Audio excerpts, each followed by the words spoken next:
we have these crossroads. And you know, either way you choose, your life is going to be different. The universe doesn't exist, but God thinks it does. We have to stop consuming our culture. We have to create culture. Stupidity has a definite evolutionary function. I am all for abolishing stupidity, but before it goes, we should pay tribute to it. Hello, friends, and welcome to the Nonsense Bazaar, where we dive deep into geopolitics and the news of the day and all the things that matter to you and your money. We're your hosts. I'm three-time Nobel Peace Prize winner Sequoia Kennedy. And I'm Doctor of Podiatry, Willow Truman. Excellent. And that's you all know that's not true. We're just having a little goof 'em up. Excuse me. Nobody even congratulated me on graduating med school. No one congratulated me on being a three-time Nobel Peace Prize winner. Who's to say I'm not a foot doctor? You can be a foot who's doctor. To say? Well, we are not a show that dives into geopolitics. We most certainly aren't. But we are a show that talks about extreme stories and extreme people. And we got one of them right here with us. A live one. We got a live one. One of our good friends, Cody, has spent the last 4 months in Ukraine as a paramedic. Is that? Sure. That's why I went there. I used to be a paramedic. That's how it started. And with how it ends was I was a doctor, and you could be a doctor. And if you want, and a doctor of podiatry. You can be a doctor of whatever you want. Okay. Well, that's how they give you drugs. Right on. For simplicity's sake, he went there to be a paramedic. Yep. And he came back. We're recording this mid-July on a Thursday. I picked him up from the airport on a Monday. And for a few months, I've insinuated that shit's been really stressful. And I haven't talked about why things have been really stressful. Has a lot to do with this guy. Yeah. Well, for various reasons, Cody is my roommate and landlord, and one of my best friends in the world. Really getting behind the scenes here. Yeah. And we wanted to bring him on the show to not explain geopolitics or anything that matters to you or your money, but because it's a fucking ridiculous story. And we're going to get right into that. Before we do, let's do our tarot pull. Yes, let's. Six of Wands.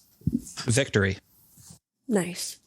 That is Jupiter in Leo, the sphere of Tiphareth in Atziluth, right in the center, the core of the tree of life.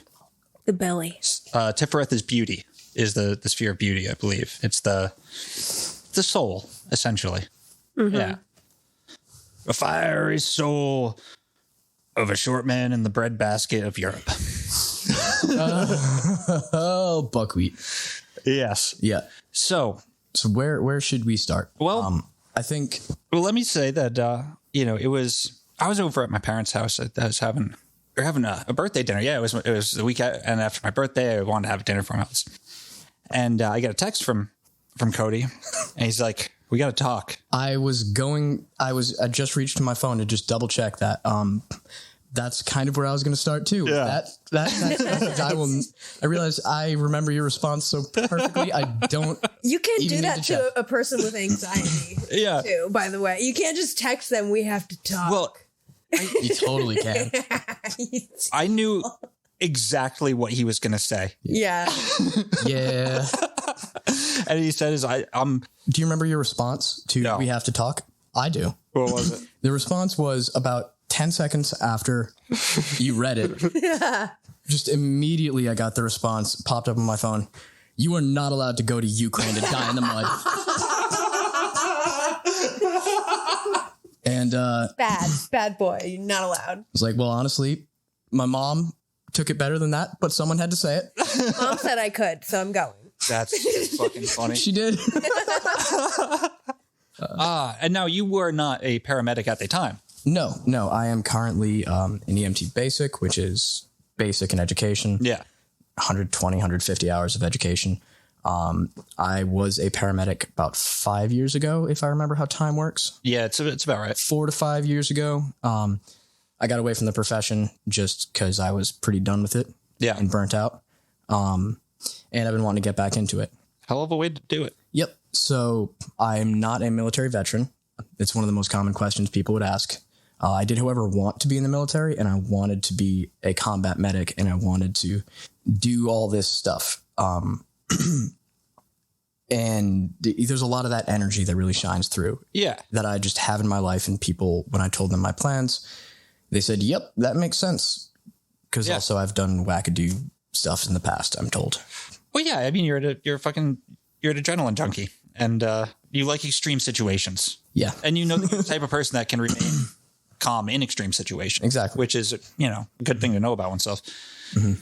Okay. There was a whole lot of wacky shit with how you got over there and the confusion and the speed at which that happened. And I don't know if you want to go into any of that, because we haven't really talked about how that shook out. Maybe let's just start. You land in Warsaw, Poland. That's the perfect place to start. Yeah. I drop your ass off in Boston. So I get dropped off in Warsaw with 2 other people who I had known over the internet. I'm going to speed through this a tiny little bit because our relationship ended on a pretty negative note. Ooh, I'm going to have to talk. You got to tell me about that later on. Yeah. But basically over the past week, from soup to nuts, it was about a week between the war breaking out and me landing. Or 10 days. 10 days. Yep. That's so bananas. Yeah. So by this time, we've already made several contacts in Ukraine. Several of them doctors. Some were just people that saw us Googling things about Ukraine and said, I'm Ukrainian, on the subway. In Warsaw? No, in the U.S. Oh, okay. One of the most serendipitous things that happened, and this whole trip was full of it, was that one of the first people I came with was Googling body armor. And that was it. Yeah. And the man on the subway next to her saw her and said, are you going to Ukraine? And through that connection is how we got a woman who met us in Poland and drove us over. Oh, wow. And she had an official pass to basically cut traffic because she was bringing goods and supplies. So she helped us just cut to the front of the line at the border. That's wild. Yep. And it's very lucky. Yeah. Yeah, it was, again, and that came from Googling body armor. And this is why you should always look at other people's phones in public transportation. Just be real nosy, see what they're looking. Yeah, just see what they're looking. See if you can help. Yeah, maybe you can sponsor their wacky adventure. One time, I saw a guy. This was in a library. It wasn't public transportation, but I was kind of sneaking up. He had one of his just a tooth out, a tooth sitting next to him. Oh, all right. And he was reading Chronicles of Narnia fan fiction. That tracks. I was like, this guy's awesome. Whose tooth was it? Yeah. His own. Was it? Yeah, because he smiled and there was one gone. Okay. All right. Oh my God. All right. So we get pulled across the border, or we get driven across the border. We stay one night in this woman's house. Some of the remainder of my group leaves. I'm the only one who spends the night there. They head off up to Kyiv. So the next morning, I had told my host that I was here to be a medic, and I truly had medical intentions. I really did not go over there with any intent to play soldier, because it's not a skill set that I have. Right. No matter how much of a fantasy it is, a boyhood dream, let's be honest and let's use our skills how they're useful and where they're needed. So they told me they were going to drop me off in a military hospital the next morning. And I said, awesome. And I'll figure it out from there. And she said, if you need to spend another night in my house or a week, you're more than welcome. So the next morning I packed my bags. Yeah, just got in her car and we drove off to the military hospital. And this is my first time when we got to the military hospital is when I quickly realized that maybe not everybody has their shit together. Because where we drove was a college campus with security guards that were very much armed and didn't really know what was going on. Right. And they told me, all right, this is the Georgian Legion. And I said, all right. Okay. In fact, I don't know if they knew it was the Georgian Legion. They knew it was a place for volunteers, though. Right. And that was the big thing. There's a volunteer center. It's not the International Legion. We'll take them there. I found out it was the Legion when one of the guys walked me in. He said, yep, cool. You speak English, any other languages? No, you're from America. Okay, we'll put you with the other English speakers. So I walk in to this beautiful old cathedral that just smells terrible. And I get introduced, or I get shuffled into a room, a tiny little room.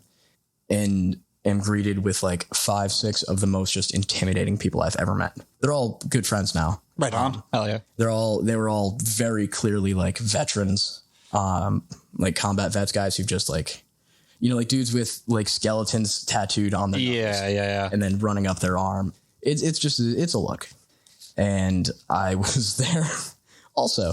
Were these guys Ukrainians? No. So these were the foreigners. Okay.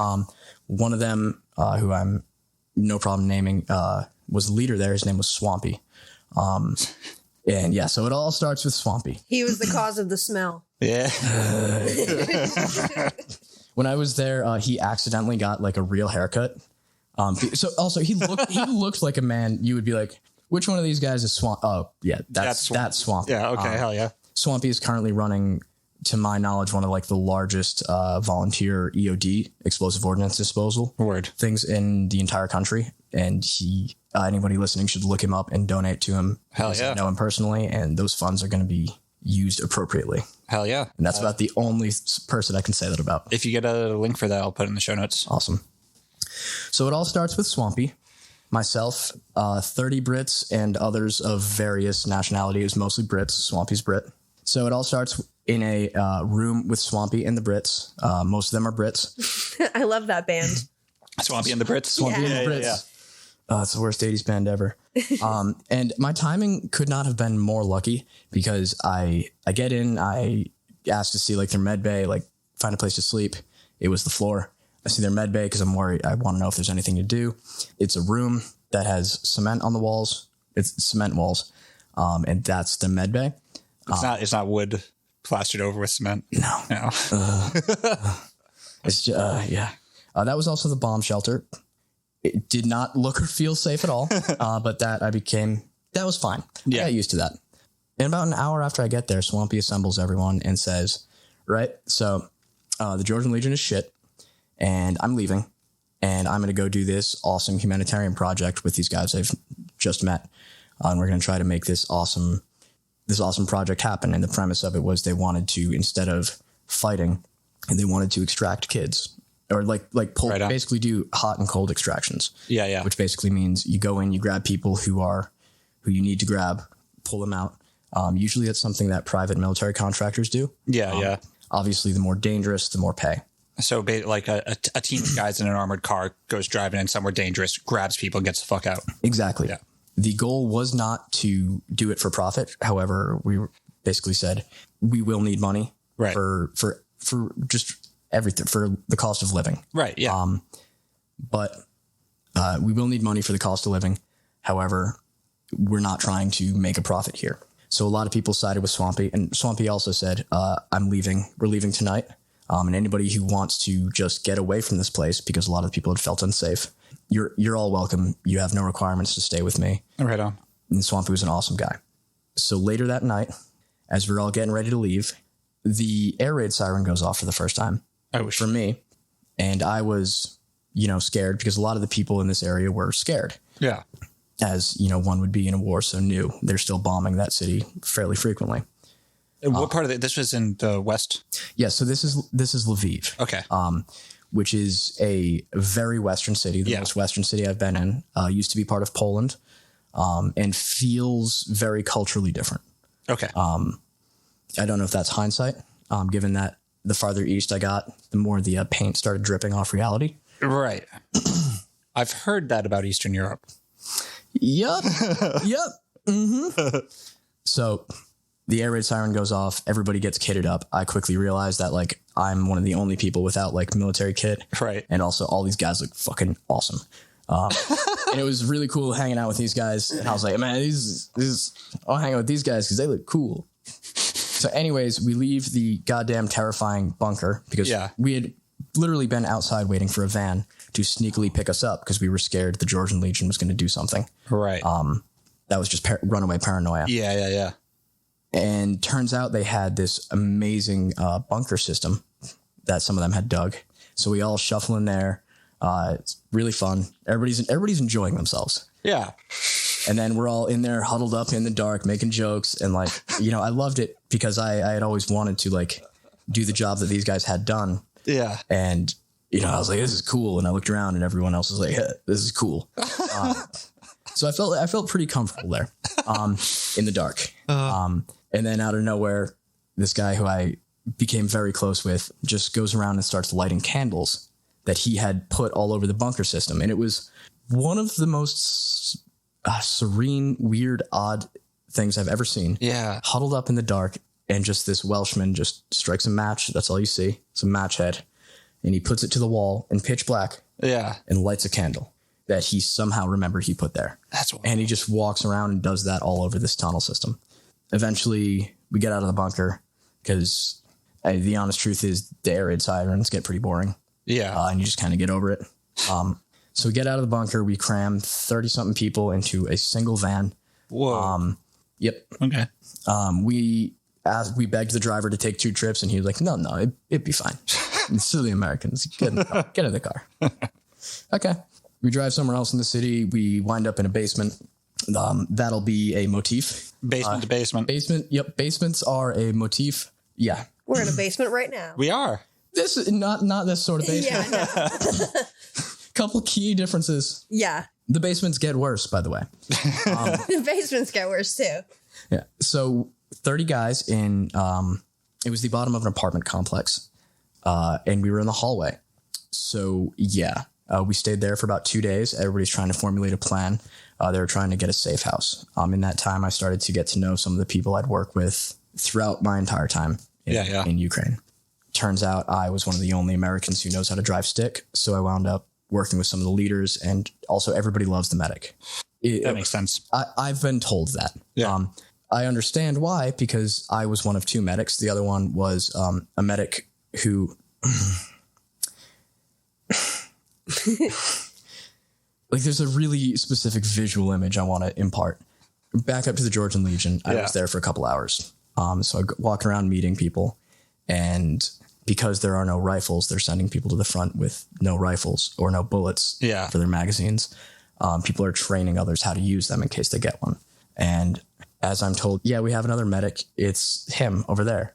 And I look over, and it's a man who is shorter than me, and that's impressive. Yeah.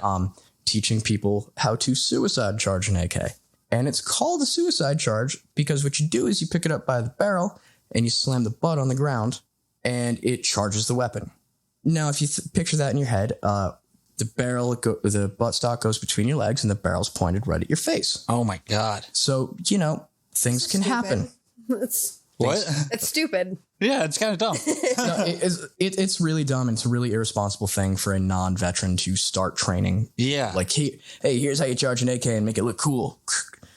Like, sure, it looks cool, but you're like, you have no actual military experience, and you're teaching people who also don't have military experience. Like, holy shit. You should not be an instructor. So you're the favorite medic, obviously. Yeah. So like, it was between me and that guy, and I still surprised they picked me, but and it was he went down to Odessa to do work there, and he comes back in the story for a minute. Right. In the worst way. Oh no. Or weirdest, I should say. So we eventually find this new building. And this is a couple days after you get there, so we're talking day 3 or 4 when we find this new building. So mid-March. Yeah.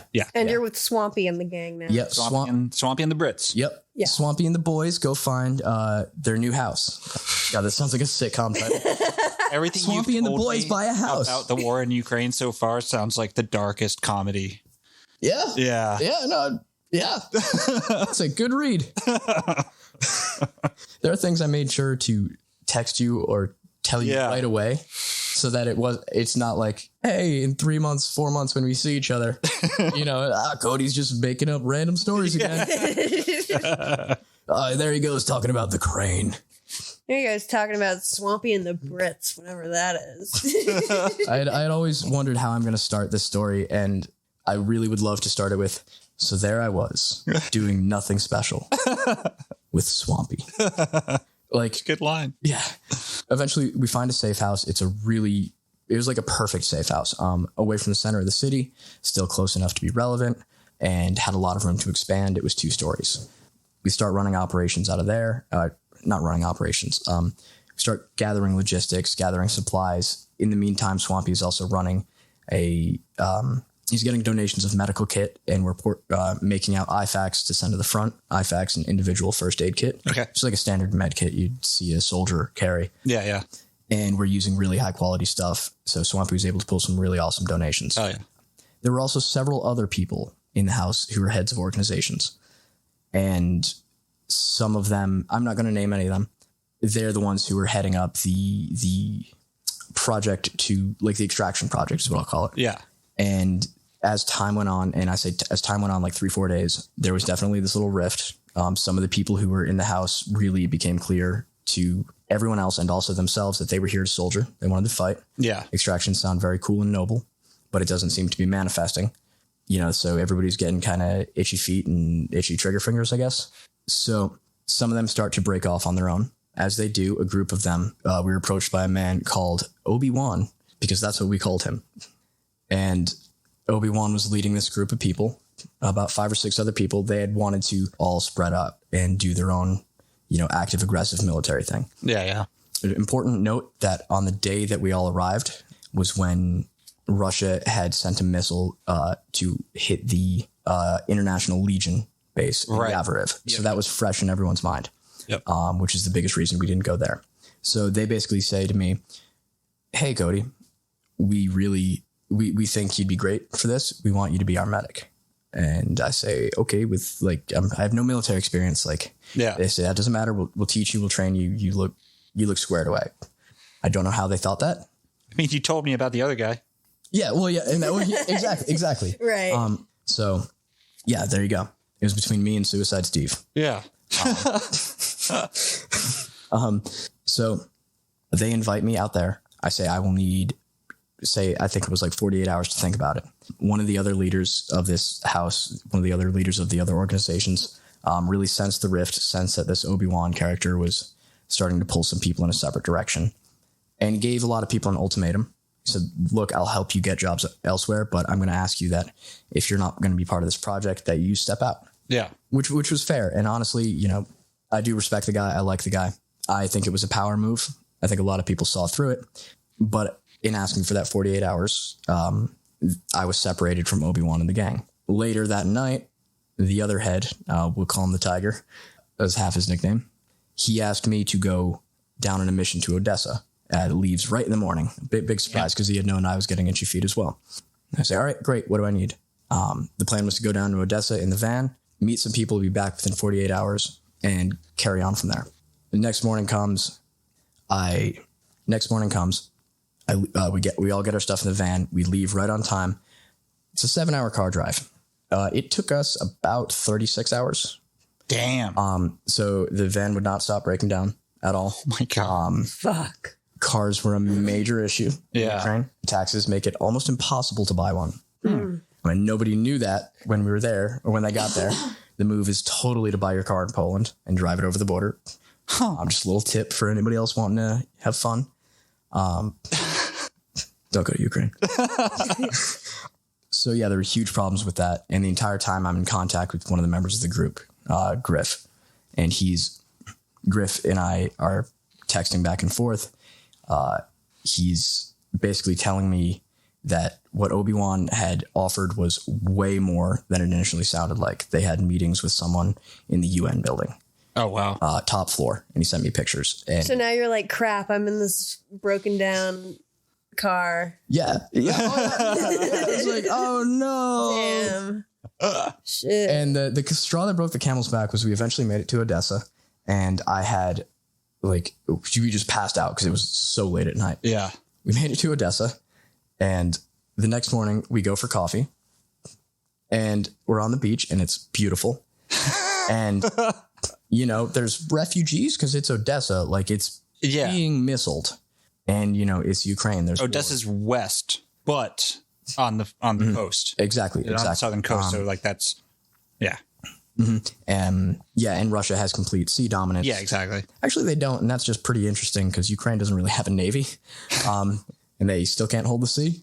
But yeah, so Odessa is one of the other major port cities aside from Mariupol.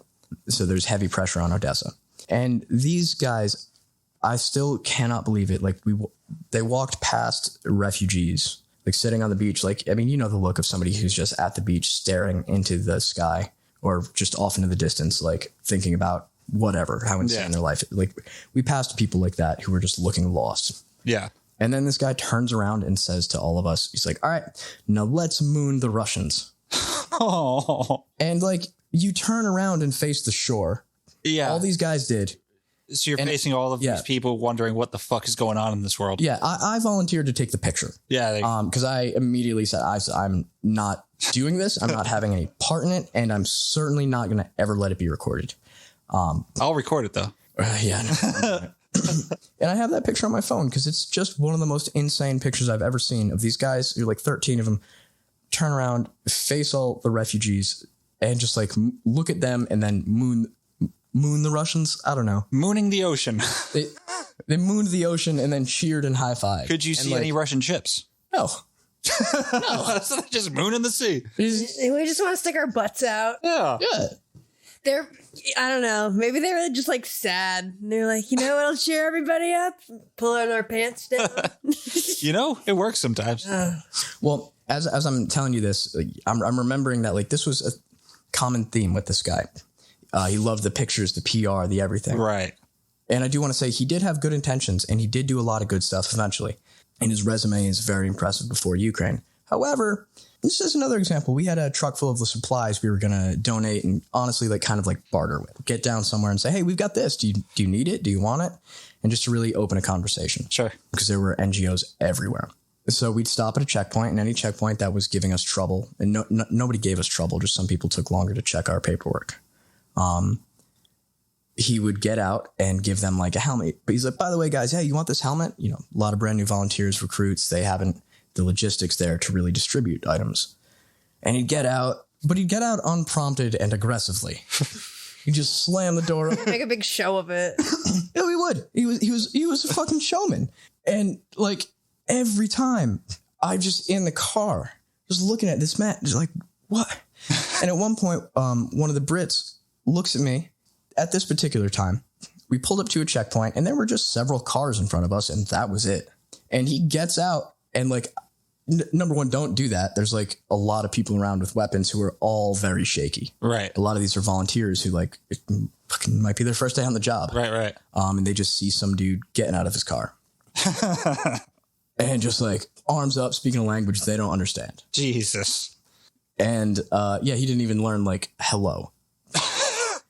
And at one point, like he's doing this and making this scene, trying to be nice, and he was nice, sure, but like. The Brit leans over to me and he's like, we need to have a serious discussion about checkpoint etiquette. I was like, yeah, man, I can't. So that was his style. And that's not my style. So about 10 minutes later, that's the same guy who had the idea to moon. Yes. Yeah. Same guy. Yeah. Just reestablishing that for those who forgot by now. Yep. And, my goodness. And he was the group leader. And I didn't want to be in that group. So I found a train. I texted Griff back and I said, I will be there tonight. I'm grabbing a train right now because they were on a tight time budget. But one of them had said they're not leaving without me if I can't come. So I said, I'll be there. I got a train ticket to Odessa. I got a train ticket back to Lviv. And is that where Obi-Wan is? Mm-hmm. And they're all waiting for me. And that's where they had the meeting at the UN building. That train ride was one of the key moments, and I believe I had spoken with you about this. Yeah, we talked about this. That train ride was a key moment because I was the only male on that train. Dnipro, or Dnipro, it's spelt that way. Yeah. Was a city a couple hours east of Odessa. Yes. All the refugees coming in from there. Yeah. So I was the only male on that train, and just getting anywhere between curious and dirty looks from all the women. Right. And it was women of all ages. Yeah. And trains packed. And that would be so surreal. Yeah. Mm-hmm. Mm-hmm. And this is people wearing, I'm one of the first ones on the train. I've got some stuff. And you could pass for Eastern European. Yeah. Yeah. I mean, I'm a short white dude with brown hair. Right. Yeah. Yeah. I'm just some guy. Yeah. And eventually one of them says something to me, and it wasn't rude or aggressive. I think it might have been the stewardess asking if I wanted something. Sure. And they all find out that I'm not from Ukraine at this point. Right. At which point a lot of them start to tell me their story. And it was a lot I'll say. Yeah. The general theme of it was that they are all fleeing their homes and they have no idea what's happened to any of their stuff. They just know that one day life was normal and the next day everything was bombed and people were dying. Dnipro was the center of a lot of fighting for a while. Yeah. It was never, I don't believe Russians were ever actually in the city, but I know, the Russian tactic of artillery. Right. And it's pretty fucking indiscriminate. So, and then I have a 12-year-old girl tell me that she understands that when she gets to Poland, which is where they're all going, that she understands she may have to prostitute herself. Jesus Christ. To help her family get by. But she doesn't say that like she's sad about it. Like she understands that it's going to be hard and the worst, but she just says it like nodding her head and like, I'm going to do what I have to do to support my family. My God. Jesus fucking Christ. So before that, my purpose in Ukraine was really to act as a medic. And I had made a leap, a gamble, I suppose, that I would be able to do good work with these Brits and Obi-Wan.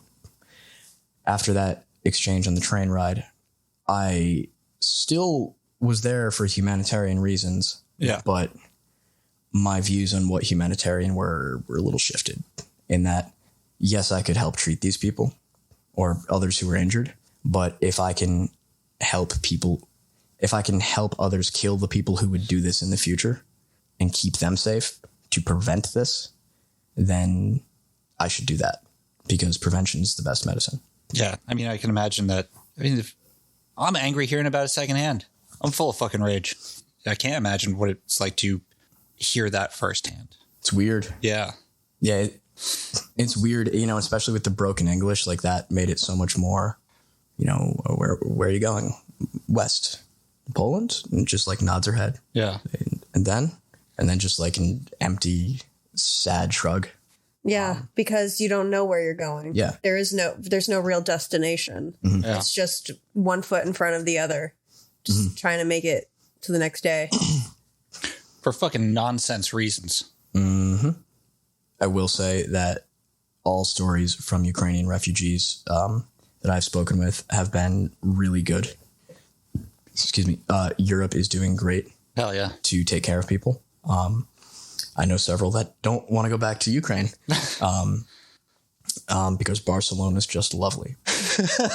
Barcelona. Don't you love it when people pronounce it? Barcelona? Like yeah. It's like how that fairy book was written. Yeah.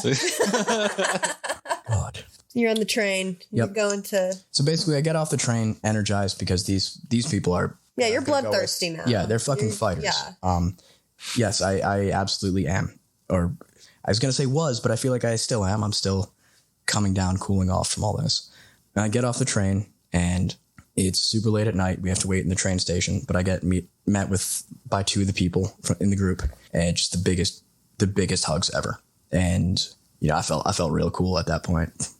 They're like, "Yeah, we knew you'd come through." It's like, "You did? I didn't." No, that must be really nice. Someone's looking forward to seeing you in this completely foreign landscape where you don't know anyone or anything. And here's some familiarity and comfort. Mm-hmm. Here's two dudes whose names I wasn't certain of. Right. When I see them like wrapped in sleeping bags on the concrete, constantly being harassed by the police because they had Molly, military style packs. And they get up and see me and they just lose their mind and they're like, "No way." And I'm just like, wow, okay. You guys must really need a medic. What are we going to do? I've spent some time sleeping on the street with Molly too. Here, brother. So we get in a van the next day, or we meet up at the UN building the next day. We all pile in a van. I meet a colonel who everyone else had met at the UN building, a colonel in the SBU. The SBU is similar to the CIA. It's an intelligence agency. Yeah. The Ukrainian intelligence agency deals with foreign intelligence. I believe it's domestic. Okay, so FBI. Yeah.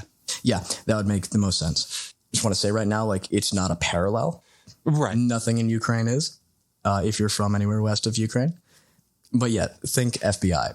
It's highly regionalized, and Obi-Wan had known a colonel in the SBU. I'll explore that in a little bit too. Anyways, this guy's name was Igor, and he's one of the most terrifying people I've ever met, and he was all smiles all the time. That is scary. Yeah. We once said, because he had a beautiful revolver. I thought you were going to say he had a beautiful smile. He was like my height. I'm about 5'7". He getting kind of paunch. He had a paunch, bald head, just spit shined, and always smiling. I think he had a couple like metal teeth in that terrifying like Soviet style. Yeah. He was brought up as the Soviet Union with them. Right. Just keep in mind, the country of Ukraine is 31 years old. It's younger than me. Yeah. Yeah. 5 year old. I'm 32. Fuck you. It's all right. Yeah. I mean, to explain why this man was just terrifying. Yeah. We once asked him about his pistol and said, Colonel, that's a beautiful pistol. Like, and he said, oh, thank you. And he loves it. And, he loves showing it off. And honestly, I get it. It was a Mosin pistol, 5-shot revolver. Oh, word. Piece of art made in World War II, 42 or 43. Hell yeah. And then he goes and says, yeah, so you know why I choose revolver, right? I'm like, no. And he goes, because when you shoot someone, the casing doesn't fall out and they can't find you. Roger that, Colonel. Never thought of that before. Yep. Did you say he was bald or balding? He was bald as Bald as fuck. shit. Okay. That is scarier. Mm-hmm. That is much scarier. And he's all smiles and he loves us and we loved him. But like, he's just one of those guys, like you look at him like, oh, buddy, there are basements full of bodies. Jesus. And probably another basement full of fingertips. Oh my God. Yeah, they're just... Yeah, and like that's a remember vibe. what part of the country we're in, or what part of the world we're in. Yeah, it's like some of these people are just like, oh, did you just walk out of a Bond film? And like, kind of, yeah. Fucking Igor. Yep. So he escorts us. We arrive in a building where we're kind of put in holding. It's a military building. And he goes to sleep face down. And I just need to say this because it's one of the weirdest things I've ever seen. Like I sleep on my belly. I know I'm scum for it, but I sleep on my belly. It's a personal problem. I don't I do understand. too. What the fuck? Yeah. Are you serious? Yeah. With my leg lifted up. Yeah, you know what's up? The number 4? What Yeah. the fuck is wrong with you people? It's just how I do You're it. gonna suffocate some night. I know. Awesome. Bad for my neck. But Yeah. Oh, it's the worst. It's so bad. Out of your fucking mind. So yeah, right though. But if you're gonna sleep on your belly, you sleep in a number 4. Yeah. Right? But He is he just a plank? Yeah, Ugh. yeah. Wait, Stand how up. But like fuck? face down too. And there's like he rolls out a sleeping mat and goes, take a nap. How else and would just- you sleep on your belly? With the leg up. What do you mean the leg up? What do you mean? What the fuck are you talking about? With the leg up. But you lay down and you lift the leg up and you sleep like that. Yeah. Okay. Yeah. Really? This is that big for you? I just demonstrated it for the listeners. That's that. No, I just didn't. I thought like Take your time. Have your moment. that you like sleep like on your knees or something. Like What? I don't fucking know what you do. Yeah. Sleep on my back like a fucking patriot. Sometimes my mom sleeps on her back with her knees up. That's just fucked. That one really amazes me. What an interesting pillow. Yeah. All right. Anyway. Igor's just planking though. So I want to backtrack about 12 hours. There were some other people that they had met, that had been met, and that were coming up with us. One of them, there were 3 of them. Doc, who was a medic, he was a former Army medic. So he's some asshole named Doc. Yeah. Yeah. He looked so American. And there were not many good Americans that I met. No, No. I'm not that surprised. Honestly, I was immediately suspicious of anybody I met who just said they were an American. Interesting. Brits were far and away pretty squared away. Brits hate Russians, or rather, England hates Russia. No. Huh? I've never got any of that. I mean, it's the whole like the Great Game thing. Like, there's England and Russia have fought for a long time. Well, none of them were there because of that. Mostly they just wanted to kill. Well, they love that too. Yeah. They do. Yeah. Oh, they do.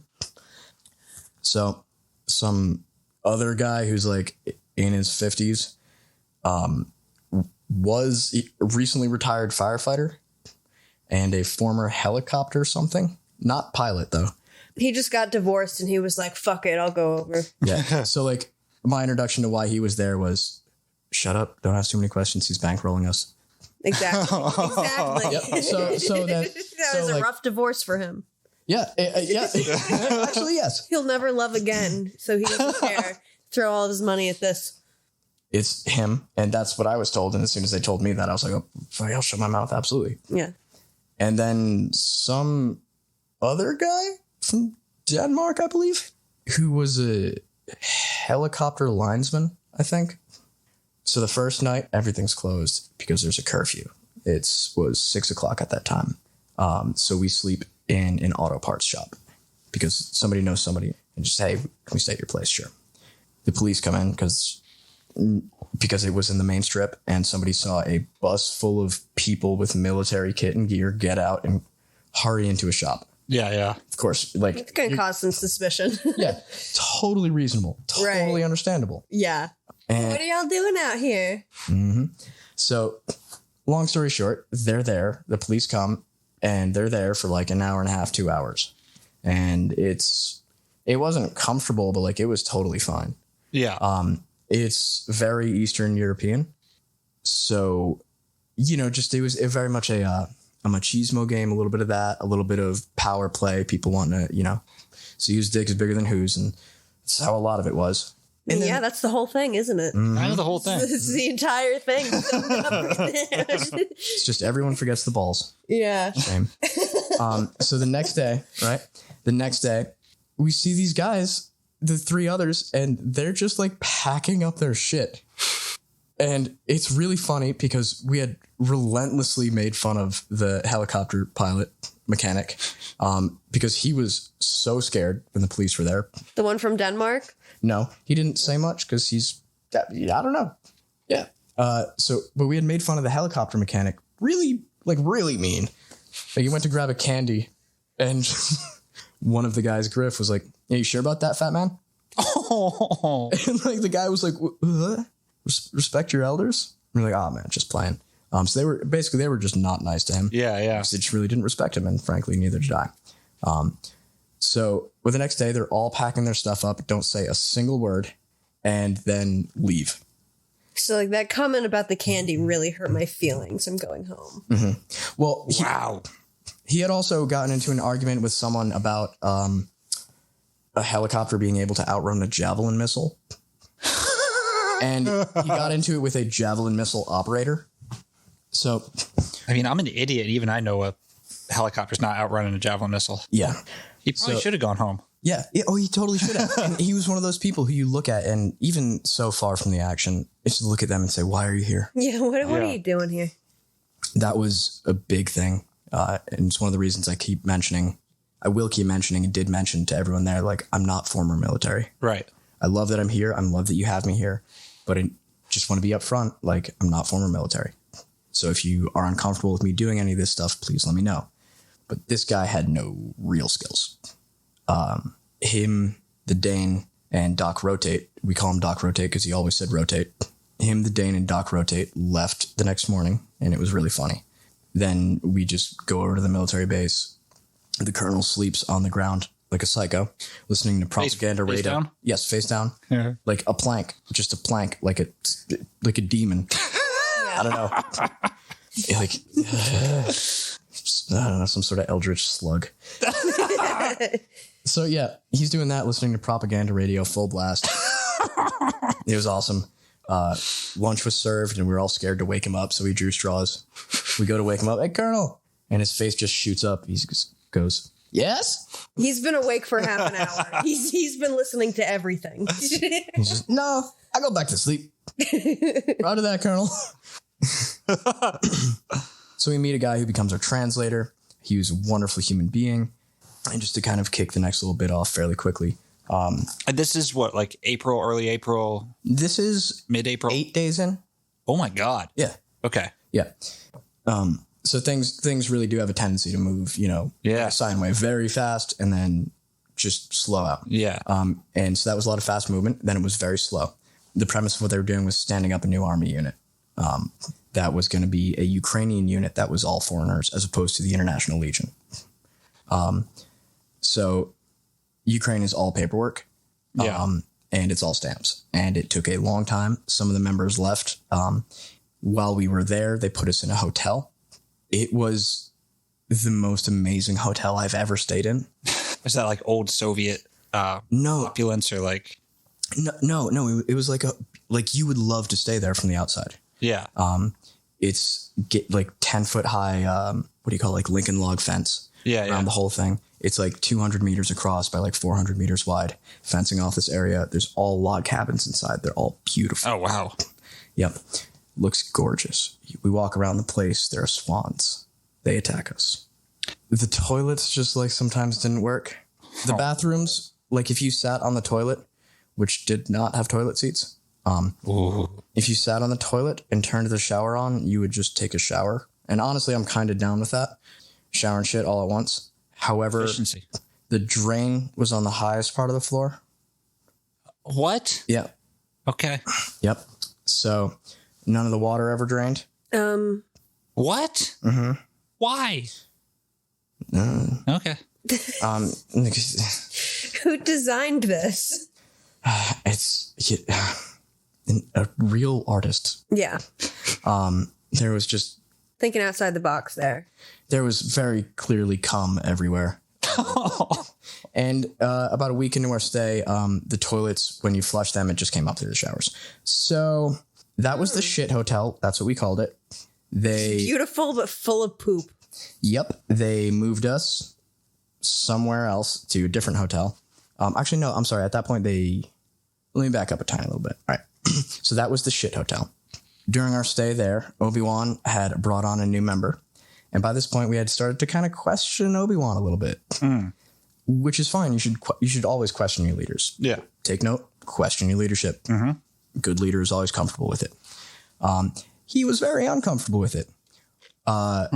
He never lied to us. I'll give him that. He also never really told us much. And he was positioning himself to be the leader of the unit. And so the question was, from several combat vets, what's your resume? Like, what did you do? We know you were in the military. We think you were special operations. What did you do? He was very uncomfortable by that. And he put on this bit, like, he's the sort of person who made everyone around him think he's worked for 3-letter agencies. Yeah. I do that bit. Yeah. Surprise, he worked at like some tech company. Best Buy. Basically. Part of the fucking geek squad. Yeah. Yeah, he was. And he was fucking paranoid about everything. Obi-Wan was. Yeah, Obi-Wan, who was like, in my memory, like a 6'2" fucking giant with a very long beard and a ponytail. Yeah. He's like, you guys can't go outside. Basically, after 6 p.m., you guys can't go outside. And during the entire day, you guys can't leave the compound. They'll know you're Americans. I can, though. I have to buy groceries. What does everyone want? It's like, my man, you are 6 feet tall, the only dude with long hair here. You are the only 6 foot tall man here. Right. Not very inconspicuous. Yeah. There's a little bit of tension building. Then we bring on a new member, call him Crop. And yes, within 24 hours of Crop arriving, Obi-Wan decides to leave because Crop just wouldn't let it go that Obi-Wan was not comfortable sharing his secrets. Wow, he just came and blew up the spot. Yep. Good for you, Crop. Yep. So we kind of fell in love with him. He also tamed the swans, which were, attacking us all the time. Do anything about the shit? No, helped us move. So yeah, Crop got rid of Obi-Wan. And then a day or two later, we all signed papers and were members of the army in Ukraine. Wow. Yep. In the meantime, by the way, they had us train people on the range. Yep. I was not part of that. I did go to the range to have fun. Like any red-blooded American, I love guns. Too soon. I didn't vote for Trump. Just want to say I didn't vote for Trump. But yeah, no, I'm comfortable and familiar with guns. And it was fun to work with actual military guys who were training me properly. And that was the Brits, because the Ukrainians had no idea what they were doing. And it was, honestly, we had to show them that they could adjust the sights on their rifles. Jesus. I was giving medical lessons I was doing it all day, about hour-long class on everything in the IFAC, how to use it, what it's for. And if I got repeat classes, you teach them higher level stuff. And then we're in the army. And that's where things get interesting. Here's where things get interesting. How did it feel to officially become a member of the Ukrainian army? Well, not only that, not only was I a member of the Ukrainian army, I was a member of a special operations battalion, which just basically checked a childhood dream box. Yeah, look at you. Look at you. I remember I had a really funny conversation with my mom about it. I was like, hey, Mom, you know how I always wanted to be a special operations medic, right? She's like, yes, Jesus Christ, Cody. And I was like, well, I kind of did a thing. Anyways, I'm in the army now. I got to go. God bless my mother. Well, I mean, you should say that, like, the reason you weren't ex-military is because you fucked up your collarbone. Yeah. So I got a contract. I got a contract for the branch I'd wanted. And about 2 weeks before I was going to ship out, I shattered my collarbone, wrestling a one-armed man. I'm glad you said it because I was going to. Yep. That was here in America long before this happened. Yeah. Yeah. Yep. He's listening. He better be. Love you, buddy. So I had spent. He wrecked you though with one arm. Yo, he fucked my shit up, dude. No, He's dude, a freight train. Yeah. Back me up on this, Sequoia. Back me up. Oh, yeah. No, he'll fuck you up. Okay. I believe you. Tim will fuck you up. Yeah. He's one of the most terrifying people I've ever met. You're lucky he only has one. Yeah. Yeah. God's handicap. Be too powerful with both. Dude, he just grab you by the hair and rub that nub and you. Yeah. The leverage on the nub. You underestimate the nub. So this is where it gets interesting, huh? Yep. So this is where it gets interesting. It wasn't before. No. Yeah. What time is this date? Between March 10th and March 15th. I'm sorry. We signed up for the military on March 7th. Wait, you left on the 10th. Do you mean May 7th? Yeah, you have to. April 7th. Okay. So we signed up for the military. Yep. So we signed up for the military on April 7th. And then over the next 10 days, we start to meet more of the people here, more of the people there, because we're living on the base. And what location are you in? Like what? General area of the country. In between Kyiv and Lviv. Okay. So that's Midwest. Yeah, Midwest of the country. Yeah. Cool. So we are on a base and we start to meet all the people in this battalion. A man such as Samurai, which is what everyone called him. It's the only thing anyone ever actually called him. And that was really interesting. We thought he was just some crazy dude who always wore a beret and wore a kitchen sink on his fucking chest rig. He's one of those guys who just has it so filled out. He just has tons of shit on him. Gear. Yeah, prepared for everything. Yeah. So he's just prepared for everything. God, Prepared. imagine like, when you're in one of these scenarios, you're like, God, I hope I get a cool nickname, which is honestly like really far down on your list of concerns. Oh, but it's pretty high. Yeah. you want a cool nickname and then you get something real stupid, just the pain. I know that I would end up with something real dumb. That would be just my luck. Something real fucking stupid. I don't know if I agree about that. So over the next 10 days, we meet everybody in the battalion, everybody that's relevant to the story. Yep. The biggest one is Samurai. Another one is Igor Lapin. And there was this combat guy we were looking for the whole time. Anyways, they told us that we were going to Donbass. Oh, good. We kept wanting to ship out. We said, when are we getting our weapons? They gave us our weapons. And one of our guys in there, we'll call him Big Ben, he was big. So they gave him an MG42 as his personal weapon. Still one of the most badass things I've ever seen. He was You're so big, happy. so you get the special weapon. Oh my God. It was It's a so big fucking perfect. gun. Yeah. Yeah. I will do You got to be a big man to wield it. Yep. Yeah. You do. You really do need to be like, it's a squad weapon. Yeah.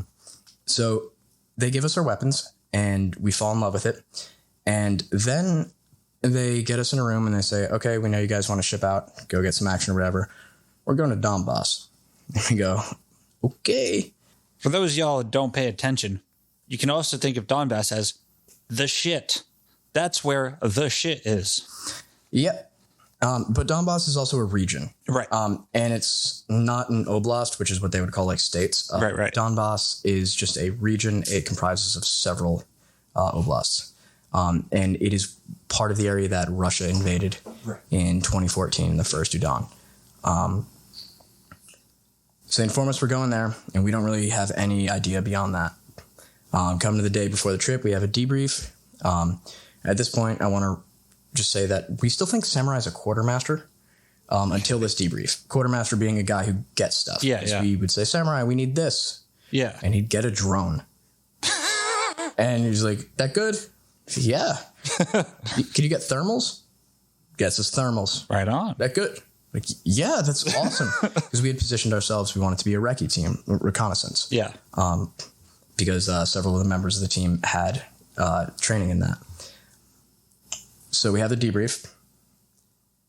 We're going to the Donbass. We're going to this area. We're doing this. We're going to stop 20 miles short of the front, get in an APC, armored personnel carrier, and then drive to the front. And then we'll be there. Surprise. You go, okay, cool. So at this point, I realized Samurai's kind of in command because he's a sergeant and he's bossing colonels around. So that's weird. Yeah. And then there's this other dude, Igor Lopin, who looks like Stewie Griffin. And I encourage everybody to Google his name in Cyrillic, but we'll get to that. Okay. So those are the two big players.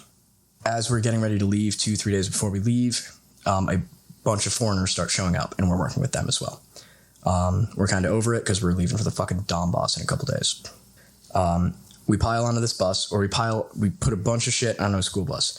And when I say it, I mean, we put a bunch of shit onto a school bus. So the school bus was skewed, like off balance. Oh, Like tilted. Yeah. Yeah. And then this guy, Sasha, who just lived to be yelled at. Did he like it? No.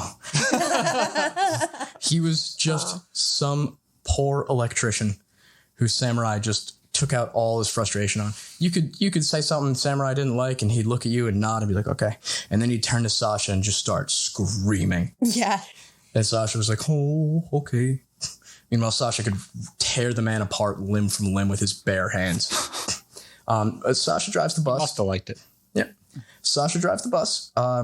Quickly becomes apparent Sasha doesn't really know how to drive. Oh no! I'm driving a truck that says "Orcs must die" on the side of it, Holy shit! which was why we asked if we're going right to the front with these vehicles. Right.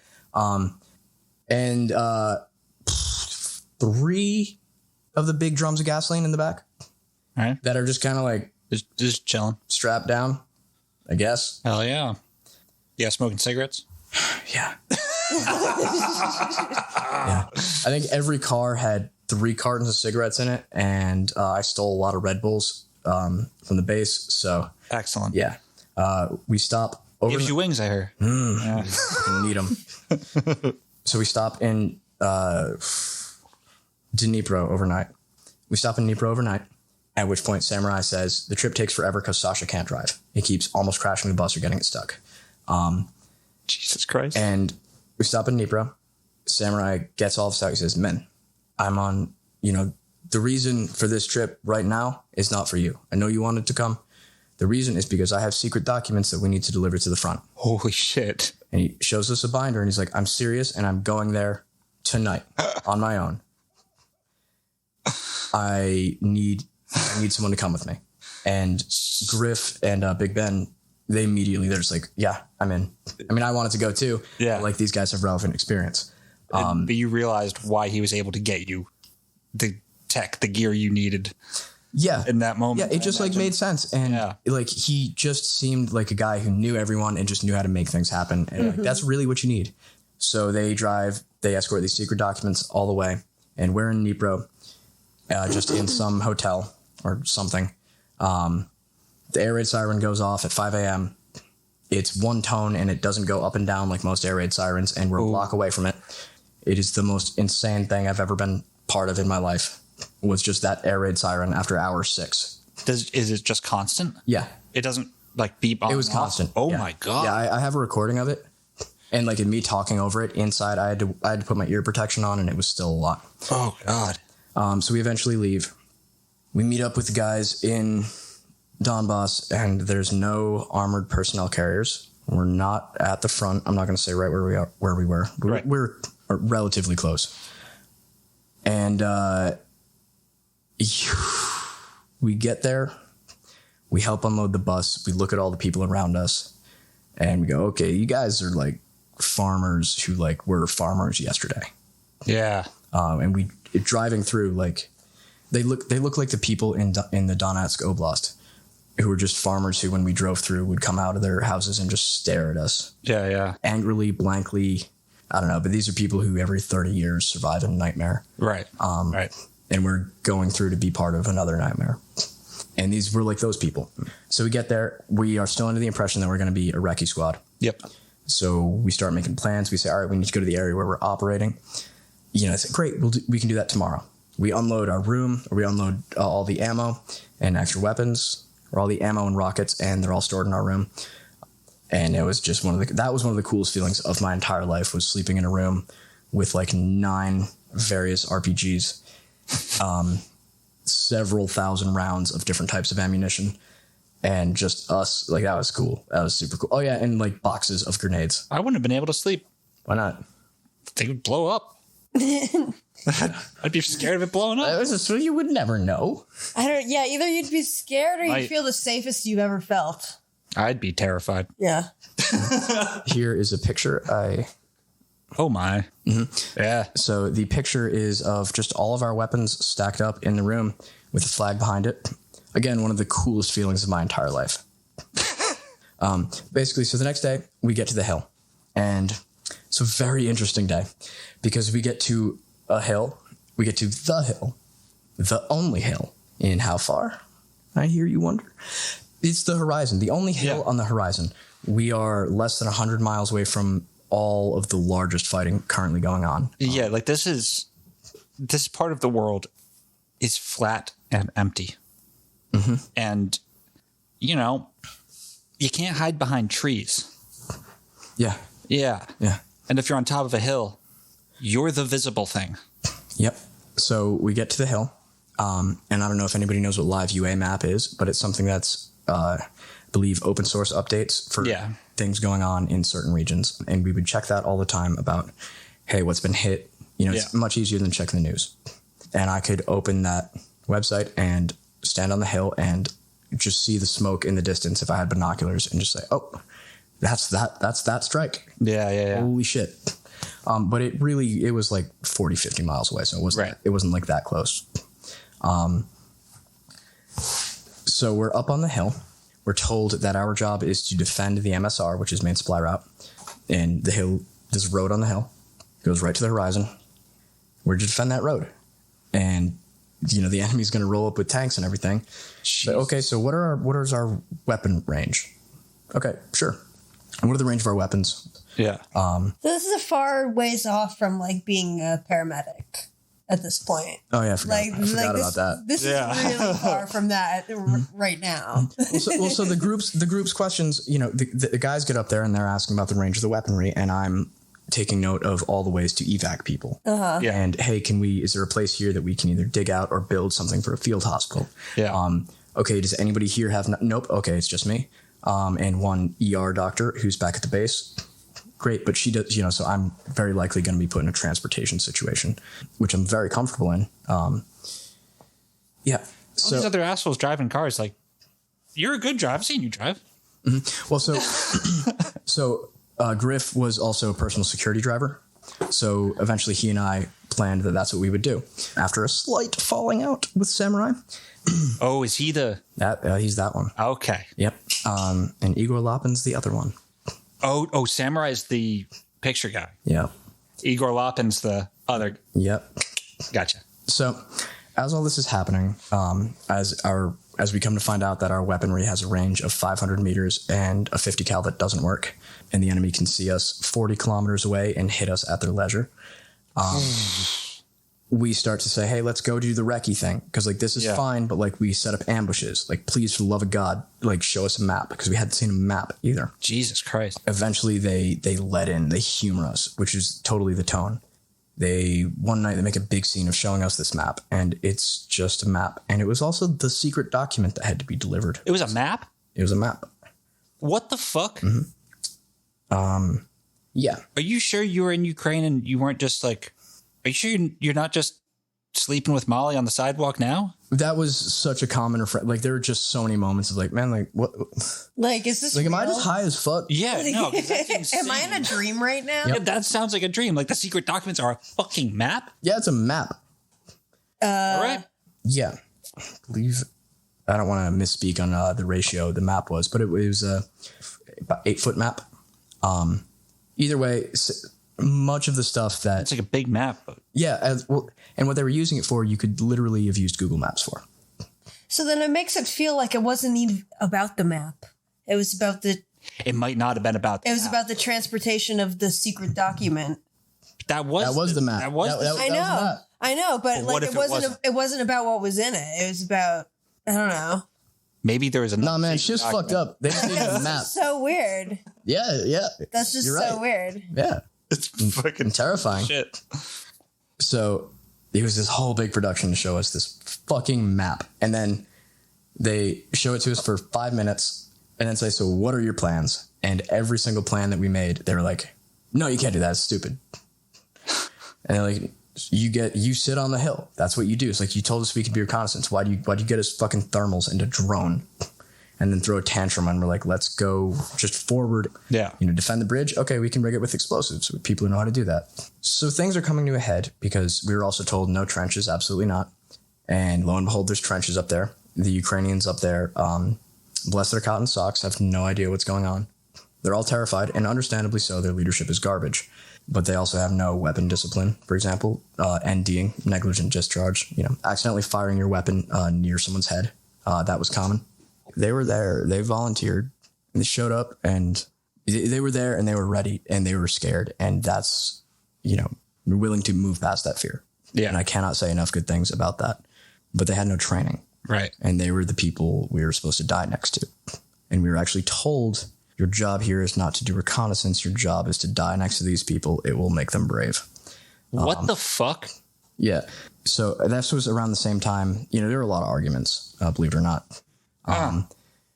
Samurai, around this time is when we were doing some patrol together because I got along with everyone and they would send me to be the diplomat. Yeah. And Samurai says, okay, up here, and he's gesturing to the hill. He said, this is where we're going to dig all your graves. So Ben's grave here. We got Big Ben's grave here. We got Griff's grave. We got Reggie's grave. Right. And about They have to make a big hole for Big Ben. I just about 15 seconds in, I'm like, trenches. He means trenches. But it was I didn't correct him because it was the funniest fucking thing I've ever heard. Because also, I forgot, this hill is on one of the largest gas mains in Ukraine. Oh my fucking God. So anytime we fired a weapon, they would lose their mind because it would hit grass and they would catch on fire and they just thought it would blow up the line. So that also was there. Oh my God. Yeah. Who's running this shit show? We'll get to him. We're going to get to him. But so he was mistranslating trenches to graves. So he was telling everybody where he was digging the graves. He meant the trenches to keep him safe. Yep. That's not what he said. Yep. And it was just that was such a pure moment of joy when he was saying that. Yeah. And then I was up at the hill and some of the positions he made weren't that bad. And when we met the rest of the guys, I'm like, Samurai, show Griff, what you showed me. And he's like, Griff, come here. He's all excited. He's like, this your grave. I was like, oh, Big Ben, that's your grave. You're gonna fucking die here. For all of us, for anybody that gets hit, for Cody, I'll make a big grave. Oh my God, it's just it was pure bliss because we were all definitely gonna die. So, anyways, you didn't though.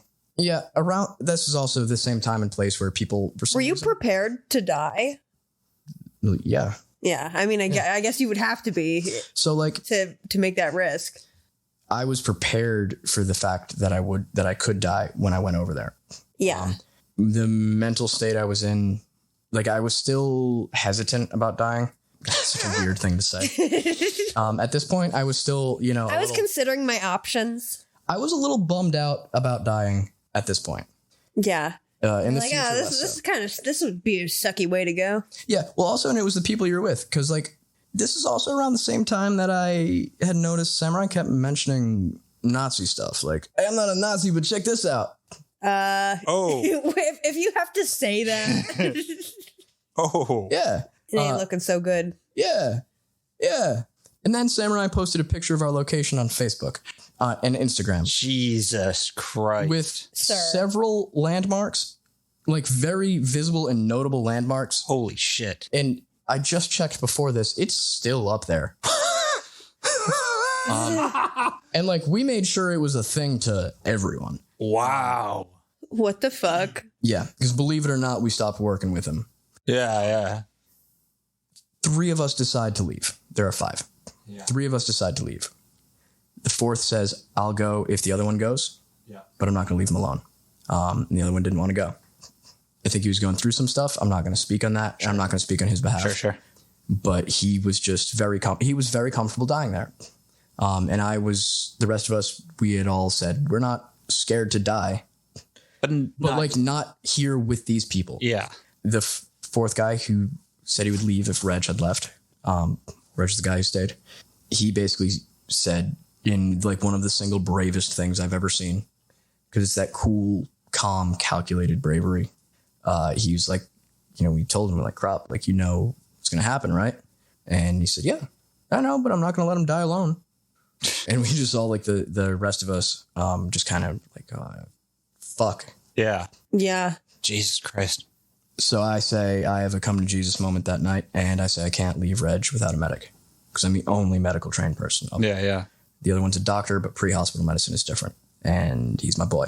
Yeah. And so I talk to Samurai the next day, and I say, Samurai, and I come up with this whole plan about evac routes and everything. Yeah. And Griff is with me, and he's like, yeah, I was driver. Like, we can do this. I'll stay with you, and we can be medics because, like, I was also trained on medical stuff. Like, we can do that and just keep everybody alive to the best of our ability. The next day I speak with Samurai about it. And also Big Ben is there and he agrees. So we would all stay. The next day I speak to Samurai about it.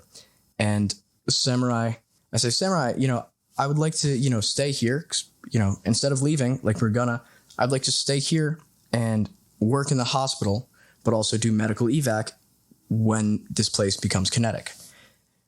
And he called me a pussy college boy. And that's one of the funniest fucking things. It's like, you pussy college boy. What the fuck? It's like, you want soldier and no soldier, pussy college boy. I'm not a soldier, man. Yeah. It was just like the sheer of like, it's like medevac in a kinetic, in like a hot zone. And it's just like, pussy college boy. I'm like, Sam, what the fuck else are you going to call? What? Yeah. What? You going to get Sasha to drive you?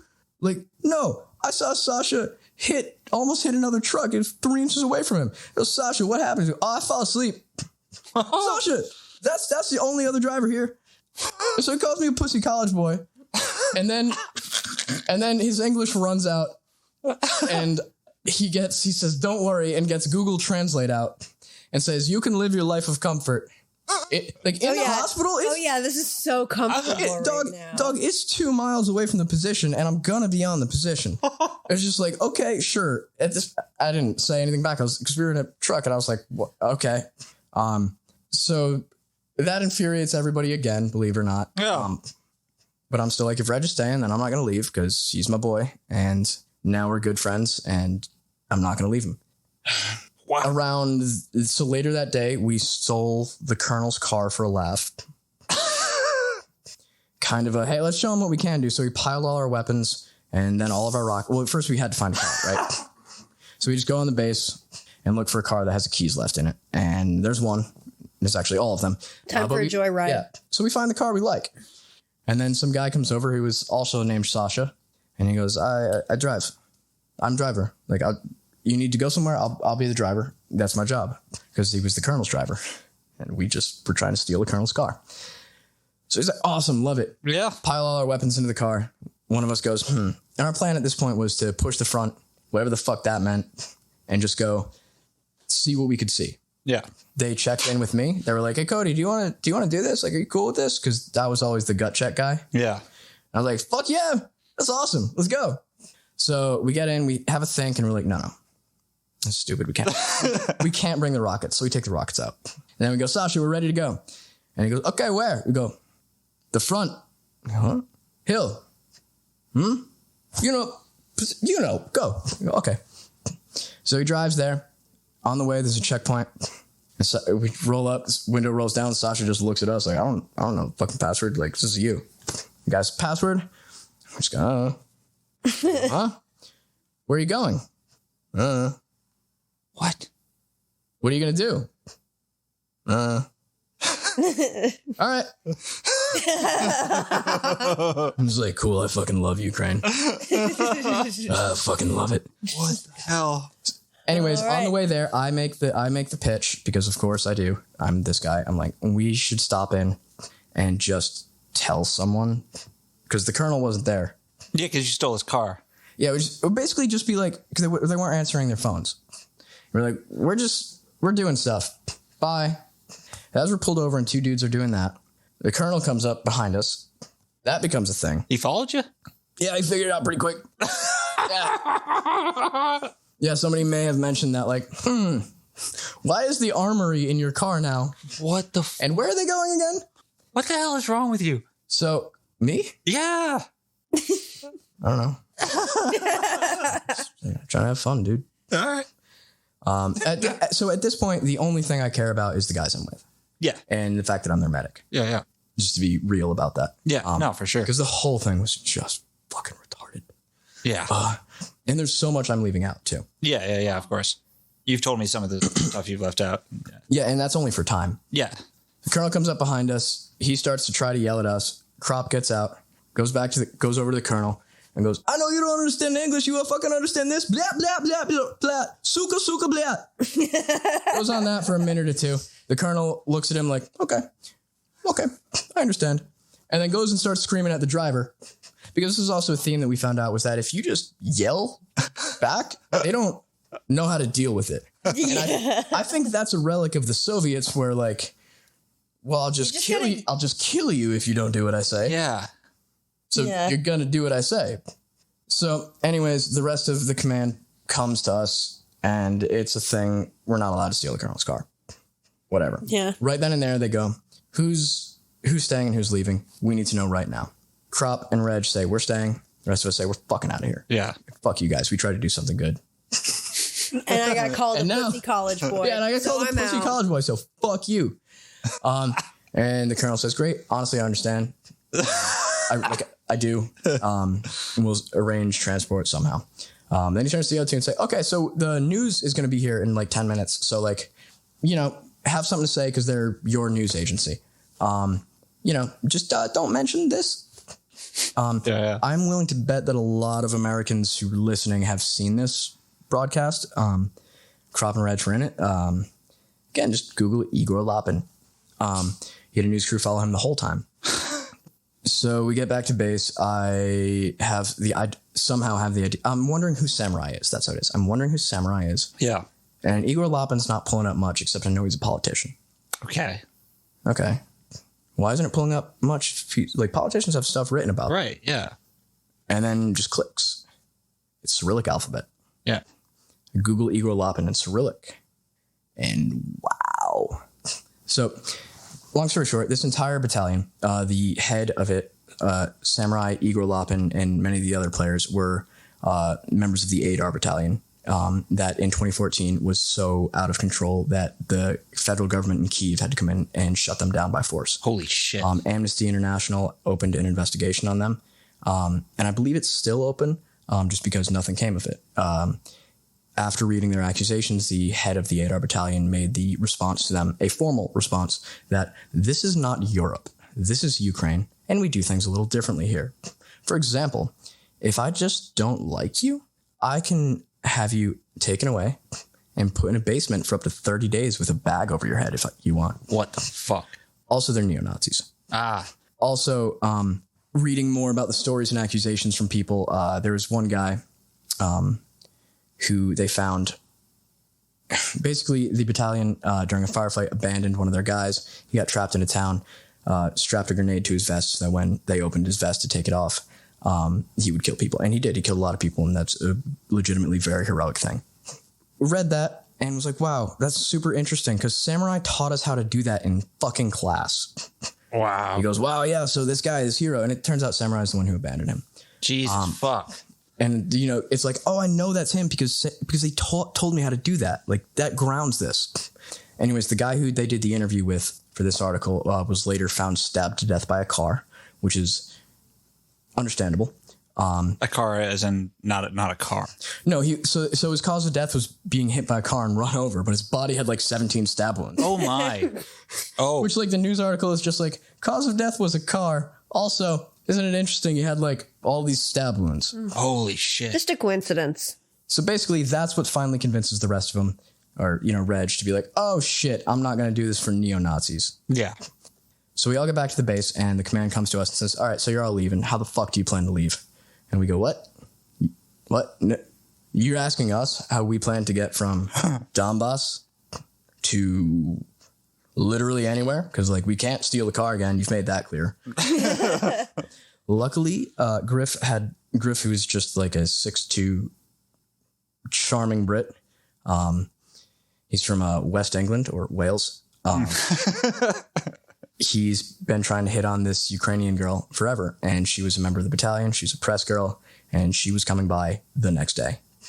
So we all pile into her van. Hell yeah. And we get the fuck out of there. Before we did that, though, we spent a day or so drawing Stars of David everywhere, writing all the names of the people that died in an attack, and a thing that Igor Lapin personally fucked up and caused a lot of people to die through friendly fire.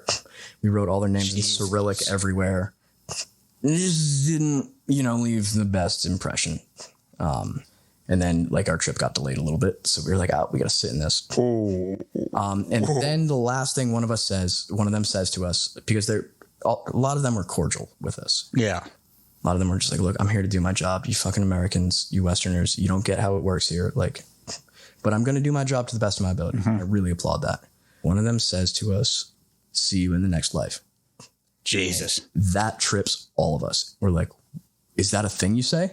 Is that a thing you say here? Because like, like, if the roles were reversed, it would be so easy, and I would just have these dudes killed. So 20 minutes into the drive, in the middle of nowhere, we round a bend, and there's 30 police. Fuck. Out of their cars. What the fuck? And then we had all smuggled grenades out. What the hell are you doing? Well, some of them were for us, and some of them were for if we needed them, because we had to give our rifles back. Yeah. So, like... So you take some grenades. Yeah, well, the grenades that we were going to take anyways, after the guy said that, we were like, all right, let's just all have one. Yeah. Can't hurt. Yeah. And, yeah. Well, pocket protector. So we're all, like, Griff and I are in the same car together, and our word was pineapple. And we were so just keyed up at this. We're like, oh, my God. Just, like, ready and, like... Jesus. Yeah, it was awesome. Anyways, it was nothing. It was just the cops hanging out, not doing anything. Oh, they were just hanging out. Yeah, I mean, ACAB was spray painted everywhere in the whole country. Yeah, dude. Wow, fuck yeah. It was just really funny the first time I saw it, and was every other time. So the cops were doing nothing, whatever. Yeah, we make it back. And sometime on the drive, we all say to ourselves, wow, that was a crazy week. What were we out there, like 5 days? And it turns out we were out there for like 2.5 weeks. Oh, wow. None of us thought it was more than 5 days. We all thought it was about 4 or 5 days. Fuck. Just because of how, I mean, I lost about 20 pounds. Yeah. I talked to you a couple times during that. Yeah. That was weird. Yeah. Yeah. Yeah. And that was just like, you know, the stress and just everything. Boom, boom, boom, boom. Yeah. Yeah. Boom. Yeah. And I don't want to pretend like it wasn't stressful or I never feel comfortable saying the word scary, but it was. Yeah. Yeah. No shit. Well, there are certain things that are very scary. Like when first time I was on a patrol. Yeah. That was scary. The overall stress of being out there was just like, just stress. Yeah. Everything was stress. So we get back, and by this point, there is a man there. I'm going to call him I'm going to call him Candy. Candy. By this point, there's a man named Candy with a group of people who all speak Russian, but not English, and a large number of Finns who have left the Legion because the Legion is horrible. Okay. The International Legion. Yeah. Okay. Candy is an active duty officer who believed in the cause and was in Ukraine before teaching kids. Basically had saved up enough leave from his time in his military that he said, look, I'm doing this. Or rather, he was here and had his girlfriend deliver a letter that said, look, I'm doing this. Yeah. He had the support of his officers, and he's finding out in the next couple of days if he still has a job because he's just returned. But because he was active duty and a lot of people were following him, he had basically like a list of things because also he knew Ukraine. And the 3 requirements were you needed competent leadership or not grossly incompetent leadership. Who would do things such as put us in the position we were in.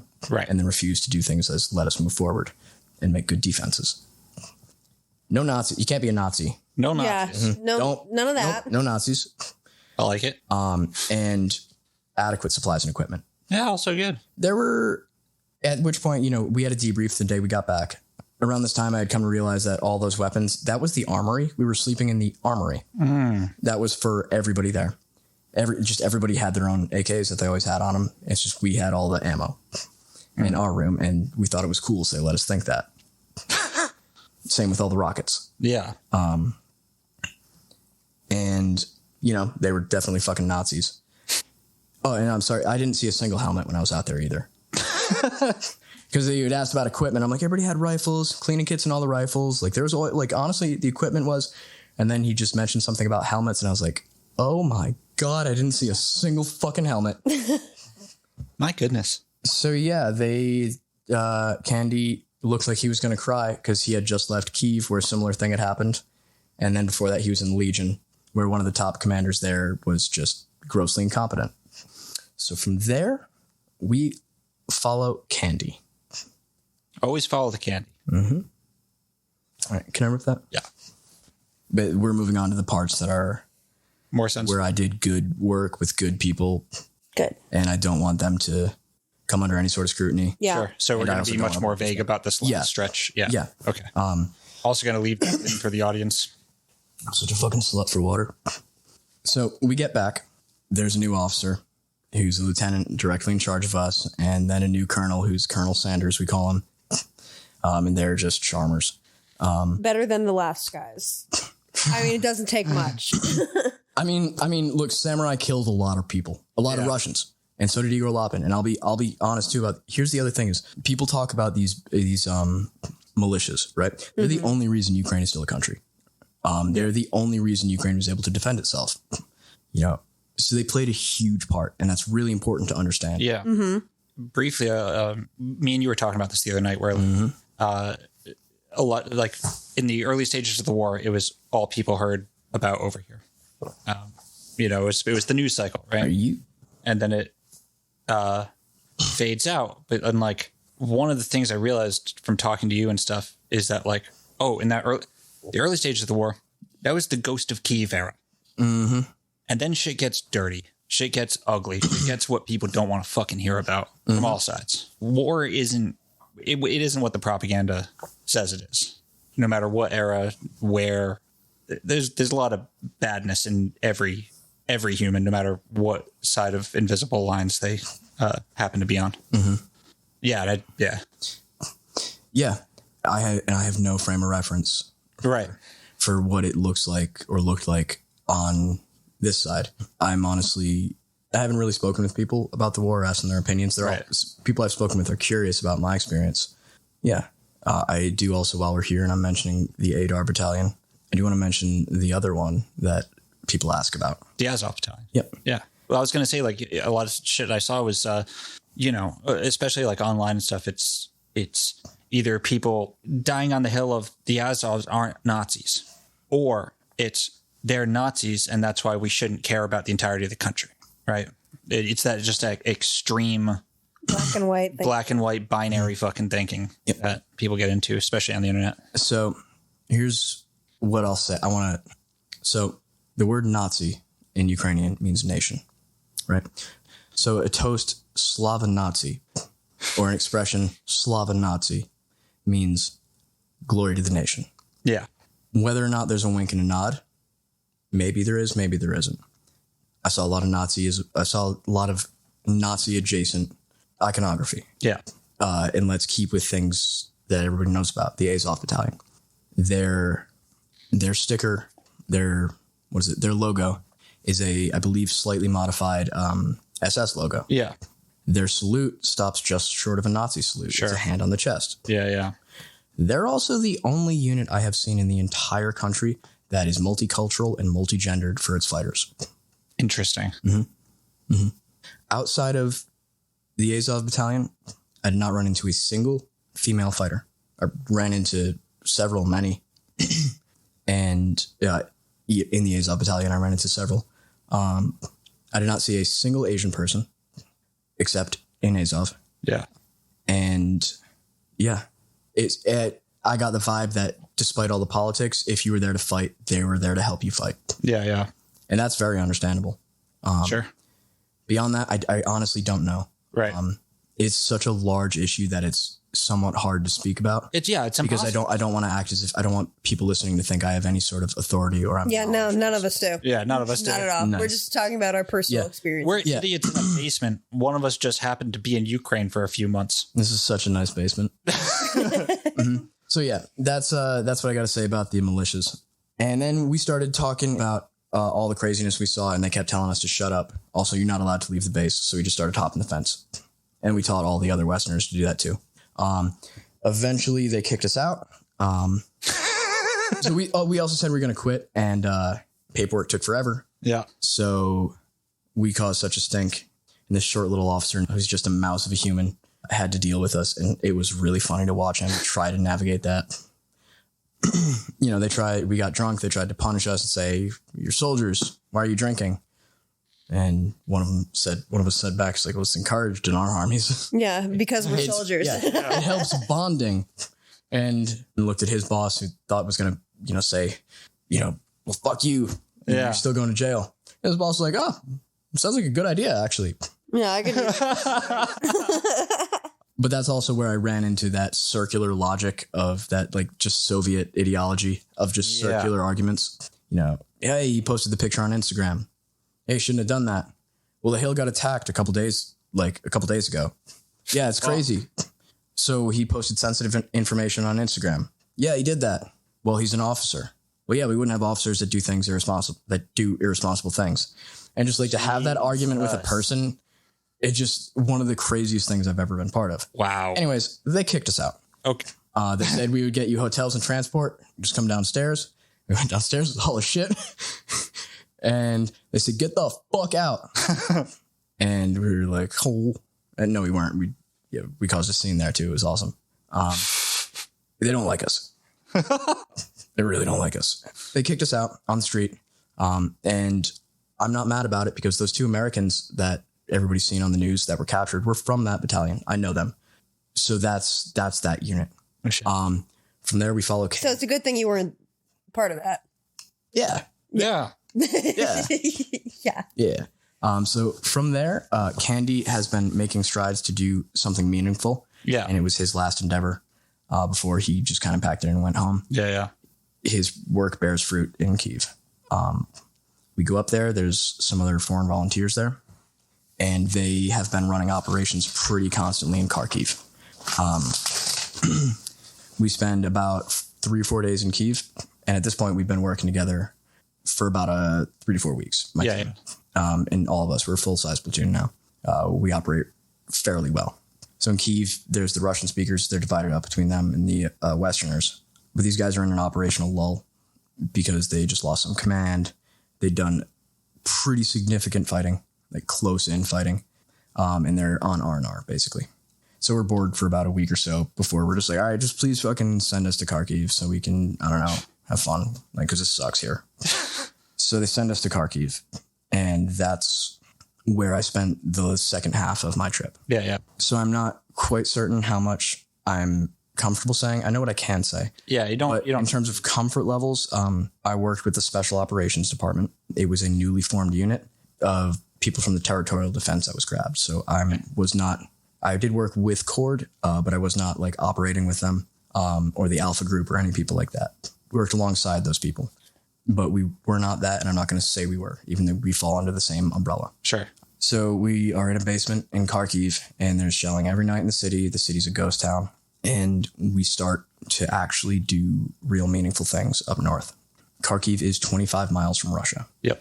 It is on the drive north from Kharkiv. The only way I can describe it is that fucking the reality just drips off the wall. The further north you go. I ran a lot of medevac. I trained people. I helped people set up medevac chains. Yep. Showed them what they would need to make ambulances, scratch ambulances, basically like a van. Yeah. Okay, here's really what you guys need. And worked with the rest of my team. There's about 25, 30 of us there, between Americans or between foreigners and Ukrainians. So I spent a significant amount of time as a medical response worker, which was at this point I had fully come to say, I don't want to work in an ambulance. And then, which is funny because I came there to do that. Yeah. I started to not want to do it. And then I finally there's an ambulance here. So that was fun. They didn't really have an idea of like how to use a QRF element. QRF meaning quick reaction force. So if things go wrong and you need to get bailed out or a casualty gets taken and you need to get them out, you call them. They would station us basically along this main road in an area that had aerial cover. But it only had aerial cover. So, and this was obviously for fear of drones. Yeah. So a drone looking above couldn't see anything. However, any other angle, you could see us. Ooh. And anybody passing by. And like there were civilians driving along this road. Yeah. We got MLRS, multi-launch rocket system. Yep. Like 150 yards away from us while we were sleeping in the ambulance. And like, we didn't think it was for us. The Russians they're just not accurate. They just send that shit. They just basically say, okay, that grid square, like there's 5 dudes in there. Let's just obliterate that grid square. Fucking A. So we're trying to take a nap in the ambulance and like that happens. It's like, oh, fuck. And we just get outside to watch it. Griff saw the fins on one of them, which is fucking awesome. I was like, I saw the fins. Like, cool. But then like the traffic going towards Russia, north, just like it doesn't even slow down. It's not jam packed, but like there's cars just still driving. This is a fucking and this is on the road. You're like David Lynch movie. What is this, dude? It gets so much better. Later that day, like we go to drive back, and just on the road, like 50 yards ahead of us, like or 100 yards maybe, more rockets just explode right there. What the fuck? And we're just like fuck. And we start to turn around. And they're like, no, we got to go check, make sure they're all set. So they're fine. We get back home. Yeah, like that was pretty standard for what we would do. Hang out and maybe get rocketed, maybe not. Maybe take care of some casualties, maybe not. The level of cooperation among the Ukrainian units at the front was it was a nice idea. When Russia installed that new general, what they were doing was putting a singular person in charge. And that's what I think would help in the Ukrainian front. Yeah. But that's not really how that Soviet system was designed. Now, some other experiences that I can share, and I am being purposely vague just to keep the people I worked with safe, to keep their confidence in secrecy. But I got a couple little tidbits I can talk about. So there were a couple of larger operations that we took part in, I will say. Again, many of us had different skill sets. We had people with a sniper, sharpshooter background, reconnaissance background, anti-tank weaponry, combat engineers.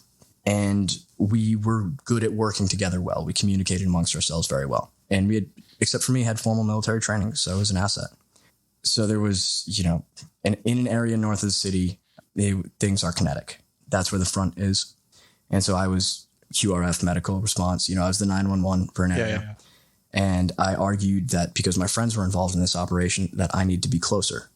Because at a certain point, what's the travel time from our old station to get a casualty? That's an hour. Yeah. And to get them back is another hour. Yeah. So at that point, I'm just a hearse. And that's not acceptable. So they get us as close as we can to the front. And again, I don't speak Ukrainian. None of us do. So we're trying our best to get this. Yeah. We had a Russian speaker. That was it. And not all Ukrainians spoke Russian. So they bring us to this town and there's just artillery fucking everywhere. Like in the distance, I'll say like 5 kilometers. Yeah. Which is a good distance for like a QRF. Yeah. Or at least it was given these circumstances. So there's this garage that we pull into, and it's just so funny to me. So we pull into the garage, we back in, and the car doesn't fit all the way. And so it's like, don't worry, we thought of this. So because they had stored vehicles there before. Yeah. They draped, there's a big, large flag that they just put over the front. And this is like the hood of a car sticking out, right? That's exactly what it was. Mm-hmm. So that was I think the second operation the group had ever done. And the first operation, they got it all, like we got it all in a day. We got grads, MLRS, mortars, large artillery, and incendiary. So we started calling one of the guys Gradley, because he was just the fucking magnet for it. You know, we're hanging out in this garage, just like having fun, mostly napping, honestly, catching up on sleep. And then, you know, there's just mortars in the distance. And then for the first time in my life, I remember just hearing it, just being like the physical reaction, your body doesn't know what to do yet, but also just the recognition of like, oh, it does sound like that. Cool. As you're just like, and now it's exploding. So that was mortars within like 50 meters, 100 meters. Kill radius is, I forget the kill radius on the 180s they were using, but it was within that. There were walls and shit keeping us safe. Yeah. So by this point we had found a little dugout because it was a garage. People need to get underneath the car. There's a dog in there. I don't know how he could have survived. He's like, didn't good. Yeah. Hell yeah. He was fine. He got some water. We gave him some of our water, some of our food. And he's like, all right, I'll see you guys. An hour later, he came back with a lady dog and just tried to fuck her. And honestly, I respect that. Oh, yeah. I respect that so much. Dude had lived in a fucking car dugout for a month. I don't know. You got him feeling fresh and fine and brand new. He's just like, hey, what's up, guys? I'm here to fuck. So, yeah, we get fucking mortared all day. Every time I have to go outside for a piss, you hear drones overhead. And if you did hear a drone, just immediately like, fuck, I gotta piss quick. Jesus. Because then you just fucking run back inside. Yeah. And then just come in and you're like, fuck. So that was fun. Yeah. Obviously, like PTS symptoms, post-traumatic stress symptoms from that. You know, I've mentioned to you, like, hey, I don't like drones. Yeah. And it comes from that and many other similar experiences. Same, you know, but that's the other thing with like doors and fireworks. Sure. Like I was supposed to come on back for the 4th and I was like, you know what, that might not be a good call. Yeah. Yeah, but while we're in this garage, like suddenly like some dude just shows up out of nowhere with like tea. And he comes in to hang out. I'm like, what the fuck? He's a military dude, by the way. I know him. None of this is real. None of this is real. And then like 3 more dudes show up and we're just hanging out eating sunflower seeds. Fuck you. And they're looking at me like I'm the crazy one because I don't spit the shells out. Yeah, it's kind of good fiber. Yeah, like, and they just looked at me and they're like, you're weird. And I'm like, yeah, fuck you guys. I love you. So, and they leave. And then like 2 more trucks pull into this area. And I'm like, man, what the fuck? Like the garage was full. And they're like, no, it's fine. I'm like, And I look over at the truck and mom's like, oh, I forgot. And he grabs the cam netting. And no, that's not really how cam netting works when there's no trees like in a kilometer. Right. He just pulls cam netting over a truck and it's like, now it's a truck with cam netting. Right. Yeah. And yeah. Yeah. No. I mean, it's like the whole thing. And there's like, 12, 13 people there. And Brian and I, there's like 12 or 13 people, and Bravo and I, who's the other medic and just one of my favorite human beings ever. We're quite similar and it's scary.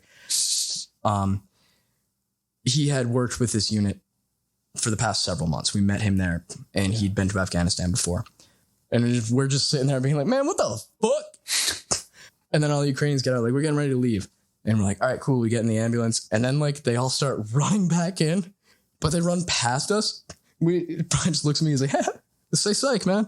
What? Like, what? Say psych, please? What the fuck? And then just like, because like we thought, oh shit, like there's a drone right there. Like we're all going to get taken out. Yeah. And he just ran past us. I don't know what it was or why, but they, like a minute later, were like, okay, we leave now. What the fuck? So shit like that was pretty common. Yeah. Yeah, just par for the course. Just strange experience. That was awesome. Then we do things like go on patrols, clearance patrols, demining areas, getting weapons caches. going in the forested area, staying in there, manning positions there. Yep. Yeah. Helping set up like medevac routes for everything.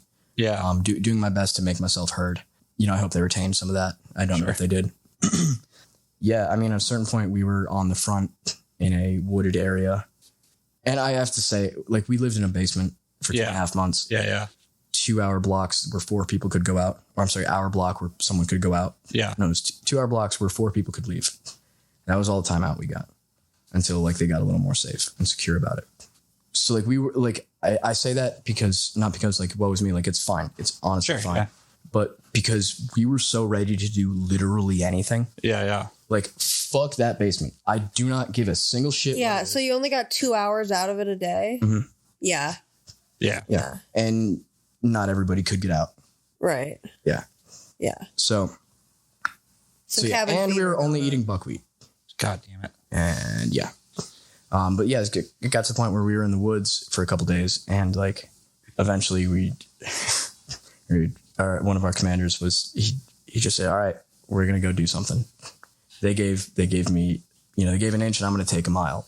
So we're going to go across the river, and we did some fun stuff over there. But, I remember seeing it, like it decided who's going to be the point man, into what could have been certain death. And they did it by rocks, paper, scissors. And I remember just being jealous. Jesus Christ. Fuck.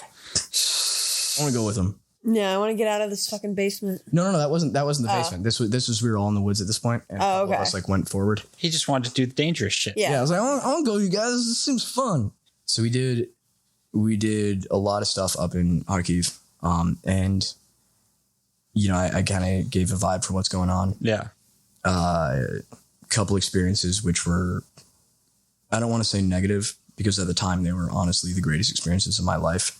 But like, there's one that stands out. I believe I called you when it was done, or I said, I'm ready to come home. Yeah. Just because it was a very negative experience in a basement, of just like, hanging out there all night. Yeah.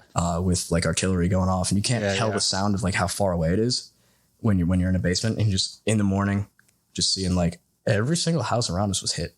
Jeez. Like, literally every house that we could see had taken a direct hit. Just being like, what? Holy shit. What the fuck? That was awesome. But that was when I was like, I just need like a vacation. If I wasn't getting ready to leave, I would have probably just taken like 3-4 days off. Yeah. Yeah, because at that point, the nightly attacks in the city, like the artillery, like that would just wake me up, and I can just, they usually did it later at night, right as I was falling asleep. So, yeah. But yeah, the reason I bring that up is not to say like, wow, feel bad for me. It's really to emphasize that, like, to go on about like PTS and mental health, which is a huge thing. There's a mental health crisis in the country. Of course. And I do try to be very open about it and the stresses, and to make, if anybody for whatever reason has negative experiences, any sort of PTSD, definitely reach out for help. There's counseling and options available. Lord knows I'm going to get whatever job has health insurance so I can go back to my therapist. But I do feel like we did a lot of good there. Hell yeah. Not in, I didn't shoot anybody. Yeah. No crazy action movie. Yeah. But I definitely, there were joint operations that went on where I was asked to be the medic if things went wrong. So I feel like I really gave people a sense that, if things did go bad, that I would be there. And I'd like to think that I gave some people the confidence to do a little bit more. Or at least myself and Bravo working as the medics. And during that time, I saw the city come alive in a way that inspired me to just stay there, or made me say, we're doing good, because the city was empty when we got there. Right. And if you go to Kharkiv right now, parts of it seem like a modern city full with a normal amount of people. And this is 25 miles away from Russia. Yeah. Yeah. And it's being actively hit with artillery pieces. Jesus. Yeah. It's just, that was one of the craziest things I've seen. I turned a corner trying to find this clothing shop, and like, I just had to stop in my tracks and say, this city has come alive in front of me. So yeah, the normalcy. Yeah, I was going to say, is, it's amazing to just like see people living their lives while all of this, and to just live your life while all of that goes on around you. Yeah. I mean, the Ukrainians are some of the hardest fucking people I've ever met. Yeah, you gotta be. I did not meet a single Ukrainian who wanted to leave. Maybe it's because they had already left, but Yeah. honestly, and I'm certain they're out there. But that was my experience. They love their country, and it's got a rough history. And they're tough fucking people. Yeah. Fucking A. So I want to know, what were you not prepared for? So I'm going to draw back to what we discussed earlier about being prepared to die. Was that how you said it? Yeah. When we got to Kharkiv, the unit I was with, 3 of the guys I had been with since the beginning, like since day 1. A 4th was Krop, who was there. There's not a single thing I wouldn't have done for them. And we're going to start on the micro and go up. But like, if they were going to go somewhere, I was going to be there to make sure no matter what happened, they would get out. Yeah. As safe as possible, if it was possible. On top of that, I mean, the shortest answer is like, here's where I became very prepared to die. That may be the wrong way to put it, but say it just accepted death as a fact.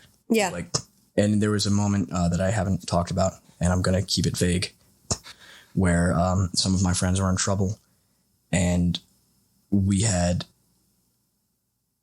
decided to act and get the information we needed. And we weren't able to use the rollout with the number of people that we wanted to. So it was myself and 2 others going to find some people. And there was just this moment of like, between all of us, this was our first time in this area too. This moment of just like, okay.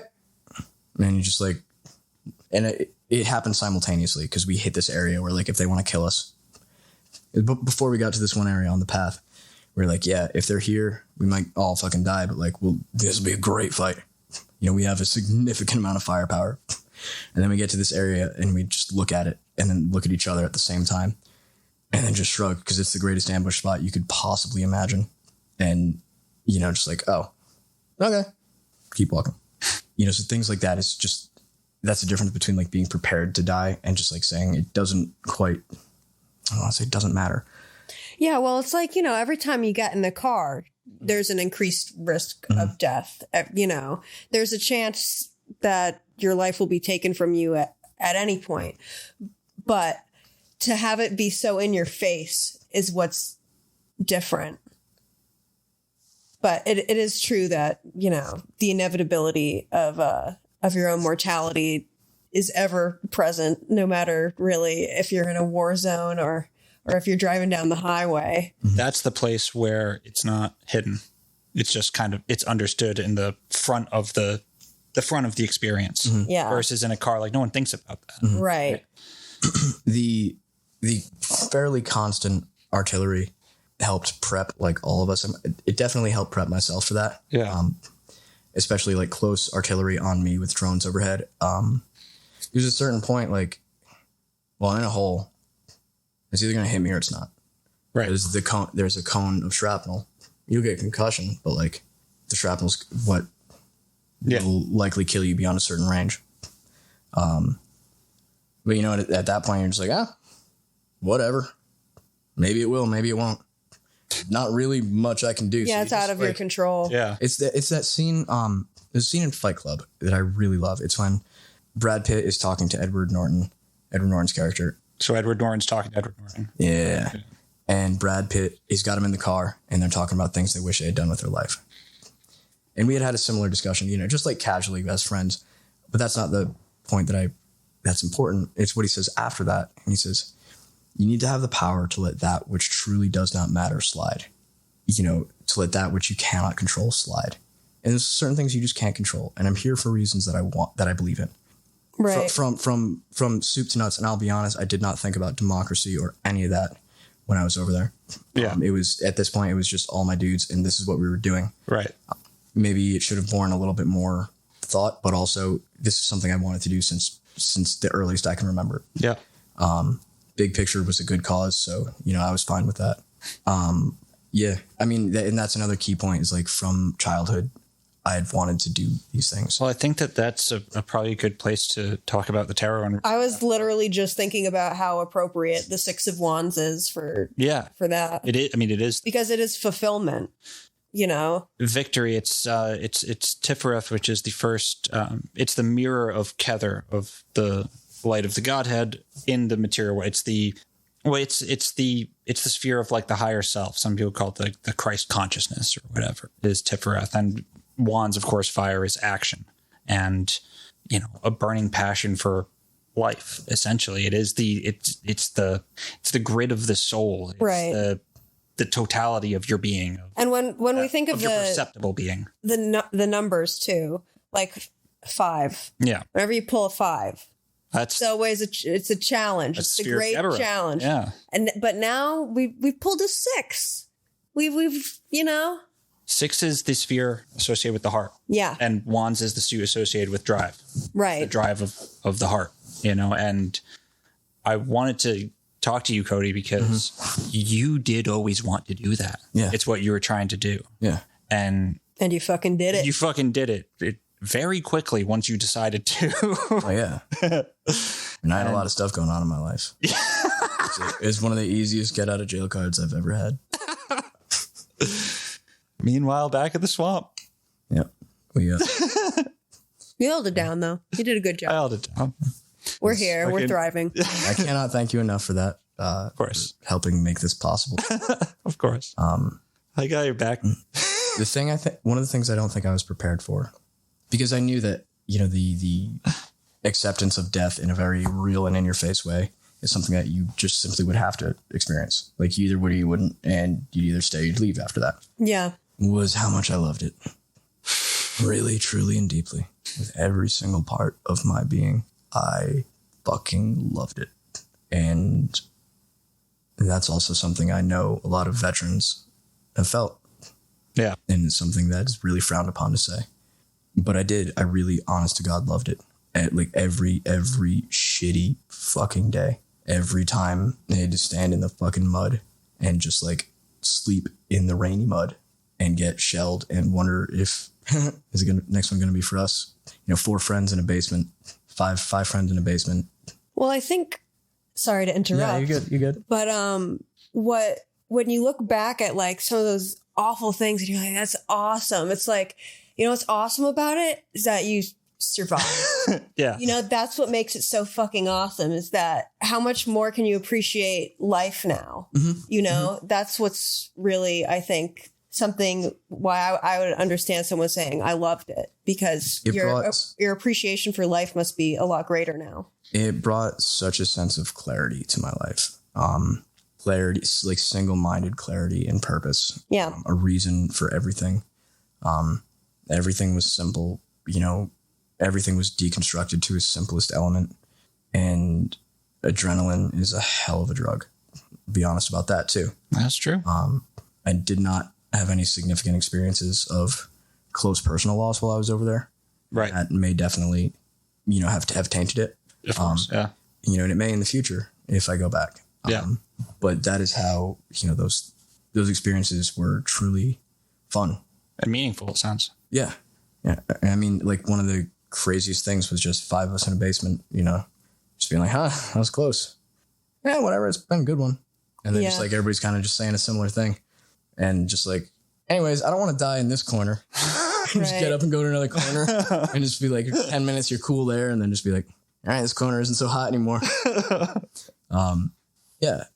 Well, hey, man, thanks for coming on and telling that story. Absolutely. I very much appreciate it.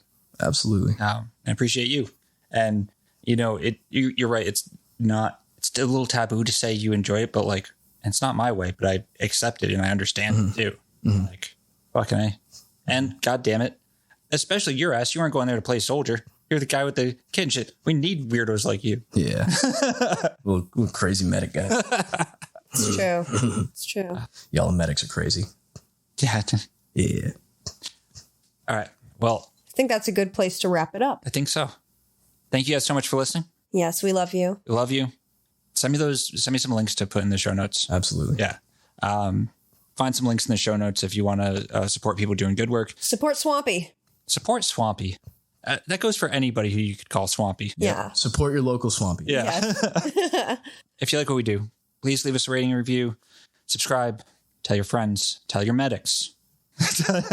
Tell your Eastern European intelligence officers. Tell your foot doctors. Tell your podiatrists. All right. All right. Take care. Bye.